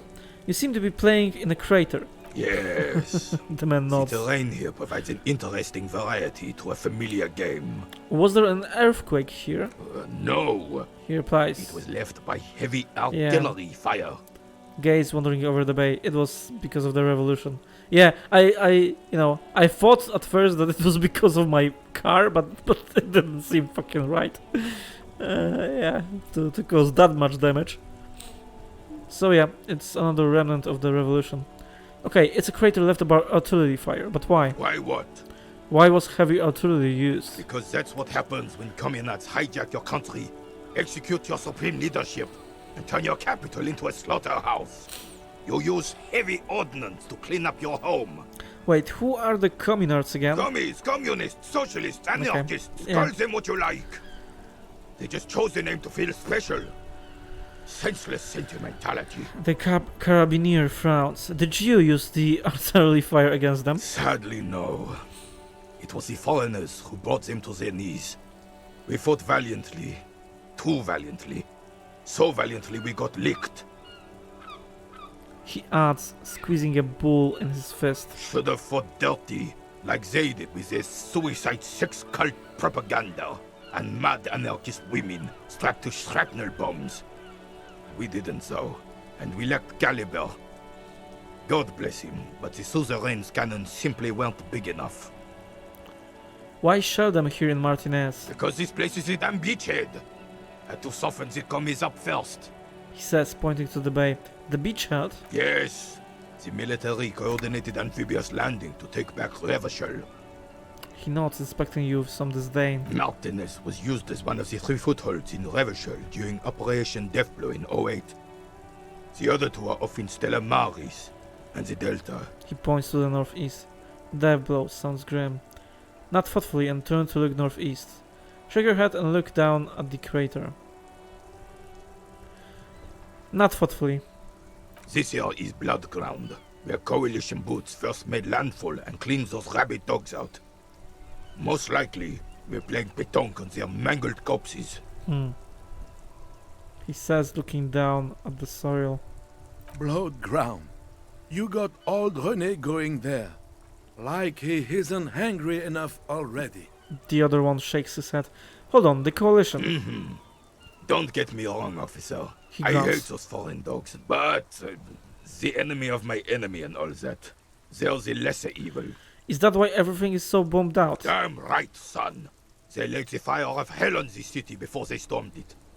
And it worked, too. There is a strange gleam in his eyes. The rest of the city got cleaned up, but Martinez they keep as a monument. And now the Union Socialists are practically running the place. A dark shadow runs across his face. Well, it's your own damn fault. The jolly man remarks. We, the coalition, Revachol, whoever you want to blame, never finished the job. Officially, the party never surrendered. Of course they still hold influence. You don't even begin to truly understand the players on the table, let alone the specific circumstances surrounding the... What do you think? He stops mid-sentence and turns to you. Thinking men have opinions on these things. Present one. That's how it should be, soft socialists paving the way for the hard-working class to take over. No. Foreign powers cleaned up our mess and now they rule us. Shirok head. That's a nationalistic answer. But it's kind of true. This coalition seems quite capable, actually. Yeah, that's not wrong. That's actually not wrong. Number 4. Commies just don't understand how money works. I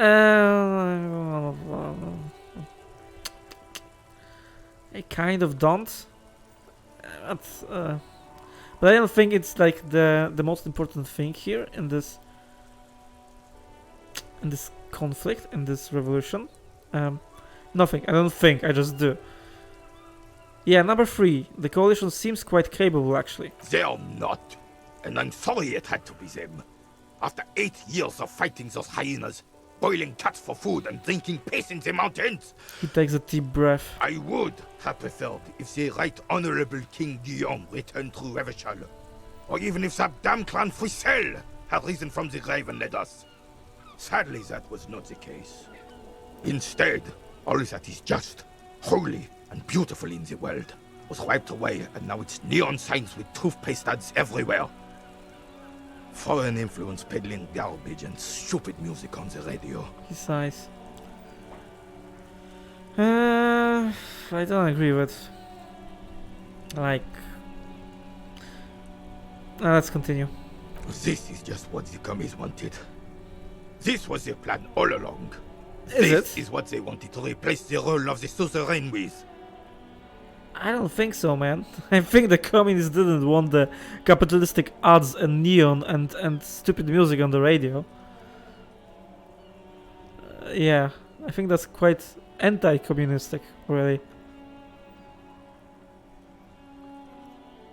So you're a nationalist, or you know, a patriot, right? How does Philip III factor into this? Point towards the monument. It doesn't. That was 100 years ago. Ain't got nothing to do with anything. The veteran replies sharply. Who was this Frissel? It was this king, right? Damn Frissel. Yeah. He was the king we couldn't protect. The Carabineers failed him. And the crown. He died in the hands of the Hyperlay. In a very public execution. The old veteran falls silent and massages his chest. He slouches as he says that. It makes him smaller, admitting they left the king to the mob. You mentioned Guillaume. A true king in both blood and mind. Led Revachol before Frissel. He would have been better, but the damn commies drove him into exile. Wait, Joyce said William ran, and his nephew, Frizzle, was shot in his place. Commies didn't drill Guillaume out. He left when things got bad and left Frissel to take the hit. This is communard propaganda. Okay. Guillaume would never do something like that. He is Le Lion. He's the lion, right?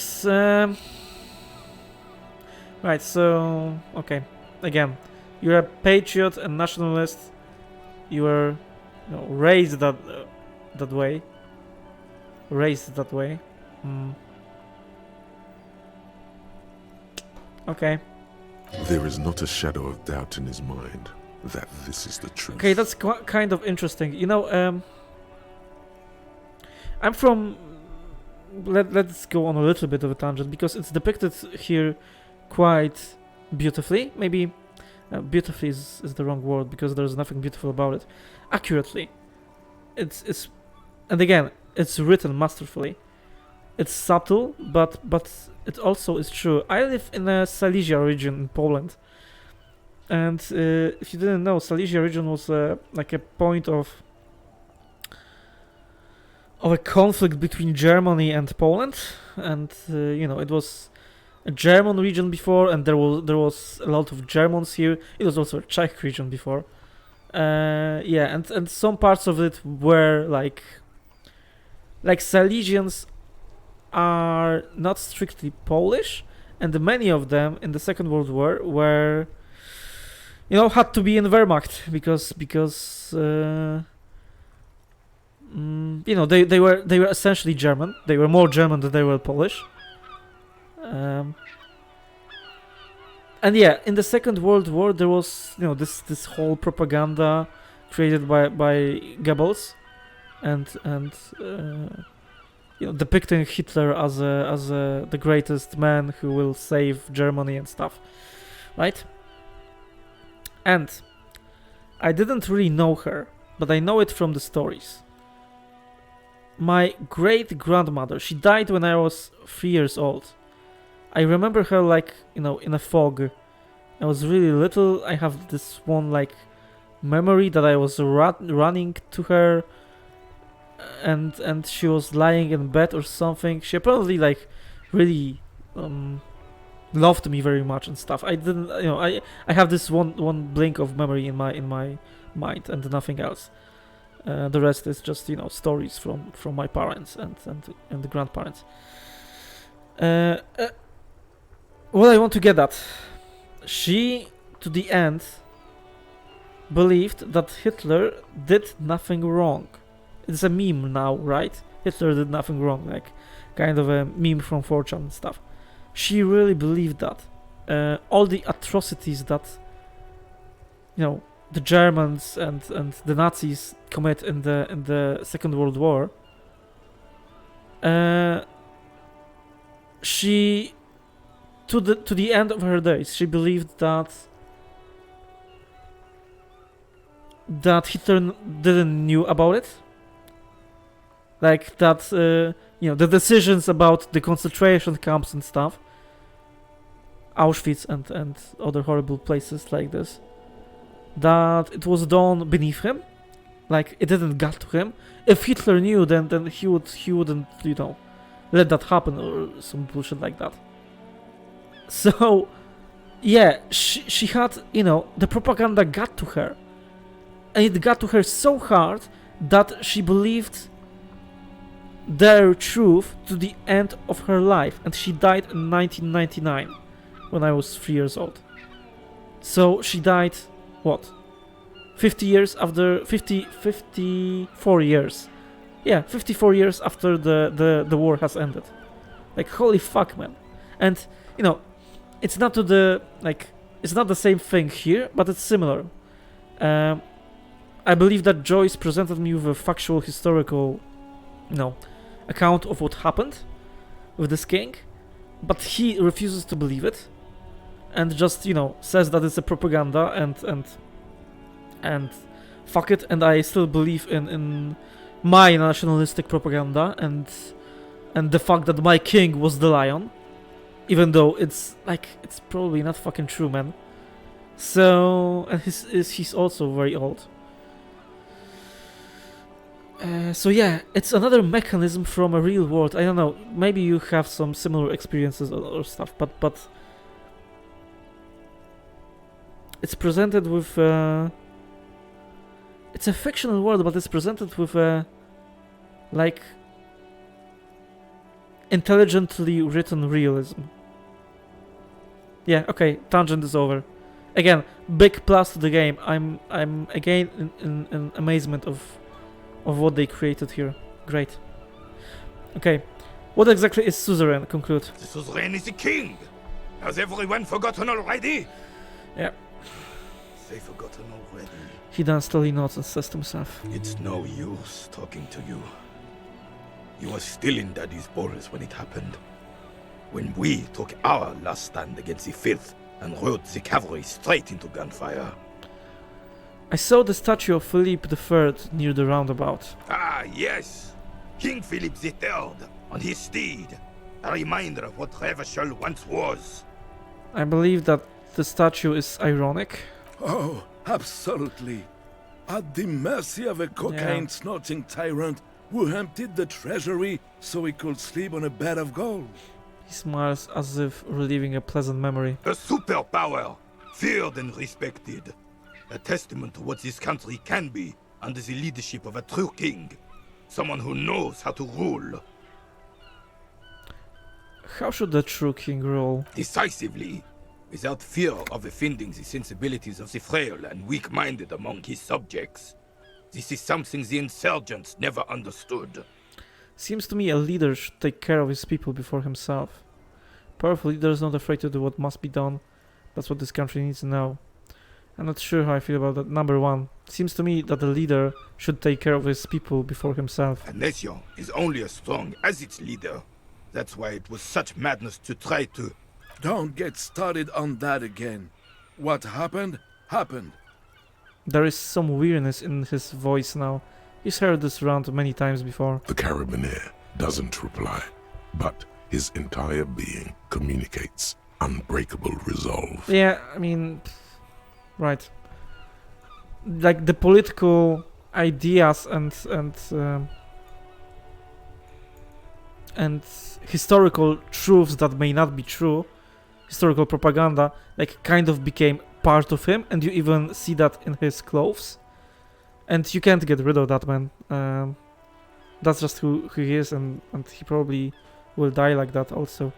No one and nothing can change this man's mind. Yep. He is as rigid as they come, still in that antique uniform. Yep. It's a symbol for him. I noticed that too. What was that about the cocaine? Yeah, the king, like, snorted it, right? Oh, old Philip was a big fan of the purple-nosed candy the nobility loved so much. A cocaine connoisseur of sorts. He chuckles. His egocentricity is borderline legendary. You can't even take responsibility for yourself. How could you fathom the responsibility weighing on the shoulders of a ruler? He asks, obviously annoyed. That's why the Philippian kings use cocaine. For clarity of vision. To aid in their work. Regnum cocainum. Revishal's finest years. He seems to grow taller, bringing with pride about the past. Really? Your king was fucking using cocaine and you are defending that? Okay, that's that's funny. Of course. Clarity of vision. Awareness. Of course. Lieutenant Marks Riley. Philip III was even brought into this world with the help of cocaine. The court medic administered a dose to his mother when she was in labor. Holy and fuck. it was well known that with the help of cocaine, only the purest, of course, he was able to connect with higher realms. Okay. Higher realms. Of course. It all makes sense. Not-Empire says that to me. What was that about higher realms? Sounds interesting. Such responsibility requires a boost every now and then. I sometimes need one too. Oh. Seems like irresponsible behavior for a monarch. Drug users shouldn't even operate heavy machinery, much less rule countries. Yeah. That's a reasonable answer. Number 4. Thanks for cleaning it up. I have some other... No, number 3. From what I've seen of the officers of the RCM... But I don't want to get into a debate about drug policies. He begins looking you over, then stops himself. Yeah, I'm also a drug user, right? But, you know, again, I'm not sorry about that because I didn't have control of this character when that happened. Let's talk about something else. Right. The old man stands tall and proud, looking at you inquisitively. Composure legendary. What is it about this old soldier that makes him stand so proud? Like, he fought in a war and, you know, that's a part of him now, his political beliefs. Composure here. Okay. Thank you for your time. We have a thought, I believe. But let's see first our clothes. Composure. It was yellow. Oh, we have +1 to composure. Great. Yeah, I remembered it correctly that we have. Okay, I just changed my pants in front of them. Hope you're not offended by it. Hope it was a pleasant sight. Right, let's talk to him again. Oh, I can't. I have to click on the... I can't do anything. I have to click on the thought. Alright, great. I can't even save the game. That's interesting. Right, let's Indirect see. modes of taxation. Okay. Turns out those financial oversight committee gangsters stuffed millions of hard-earned dividends away in the last place anyone thought to look. The hearts and minds of everyday Rivisholians. Oh no. You need to spread that deregulation gospel to the people. Tell them about that foreign fair tax. Preach that 98% gross burden. Preach it, preacher man. Set the brothers free. Taxes are racist. Taxes are racist. Holy fuck. But this ultra-liberal dialogue options give you +1 real. Okay, that's interesting. -1 to empathy. Thinks he's a hustler or something.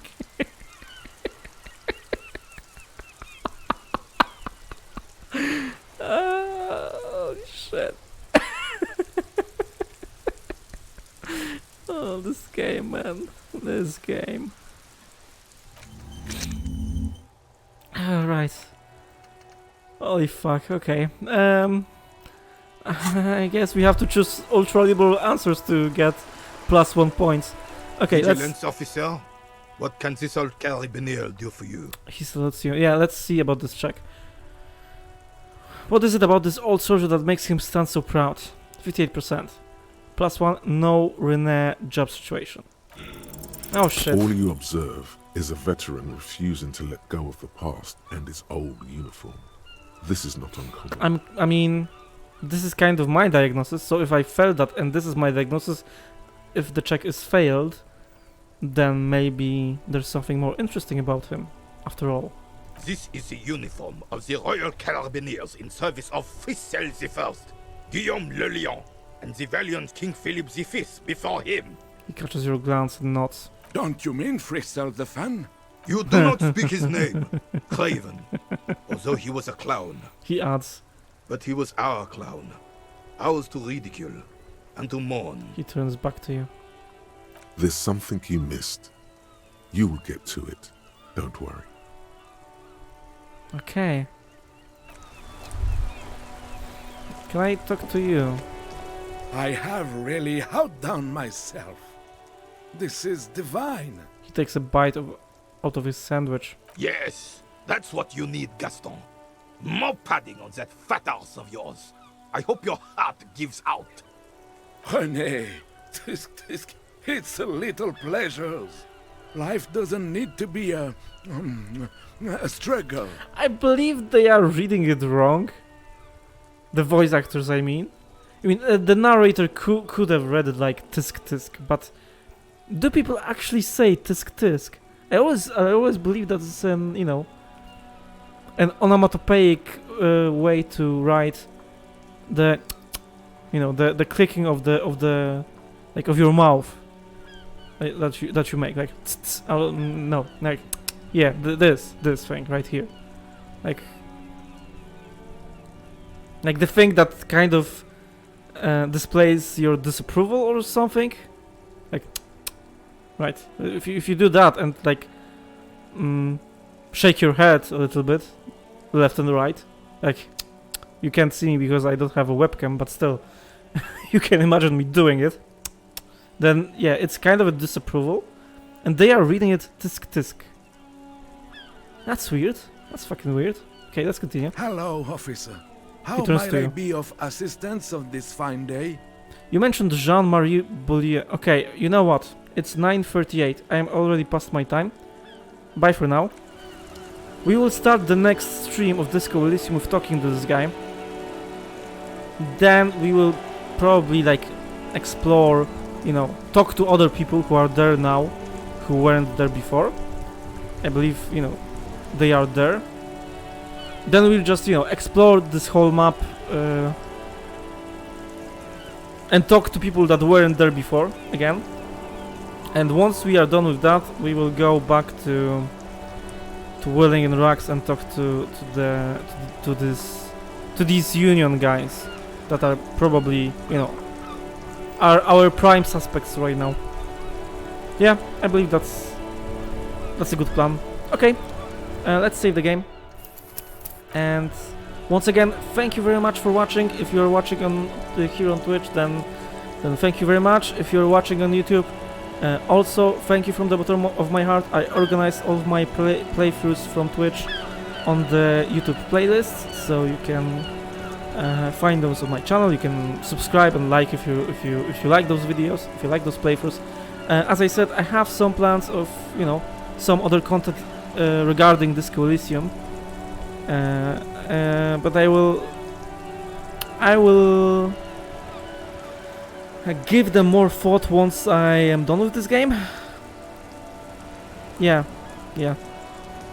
and that can take a while. I think like maybe even 10 more streams or something like that. But yeah, once I'm done with this game, then I will try to definitely. One thing that I want to do with it is create a critique video of this game, critique and commentary video. And organize my thoughts in a script, in a manner that would be more maybe understandable and without and me looking for a right English word. I'm sorry about that. As I said, I'm not a native speaker, so that will always be a problem. Truth be told, I started this Twitch thing because I wanted to make myself talk in English for a couple of hours. That's just, you know, I thought this would be a good way to improve my language skills. So it's kind of why I'm doing it. But also, I love this game. I want to critique it. I have a background in journalism, so I know how to like write things, and I will like write a script. I will read it. I will montage it all. And yeah, I think maybe a half an hour video that coincides all my thoughts of this game will be in order. Yeah, that will be good. But once again, after I'm done with it. As for the streams themselves, I believe I will like to get a day off on Wednesday. So, you know, today is normal, tomorrow is normal, on Wednesday we will have another break. And normal, what it means? Normal means that 5 PM CEST we play Disco Elysium for 3 or so hours, 3.5 hours, then 1 hour break, then at 9:30 PM CEST we play more Football Manager Manchester United career. That's it. Thank you very much for watching once again. Have a great day, great night, wherever you are on the globe, and I hope to see you again soon. Thank you, goodbye.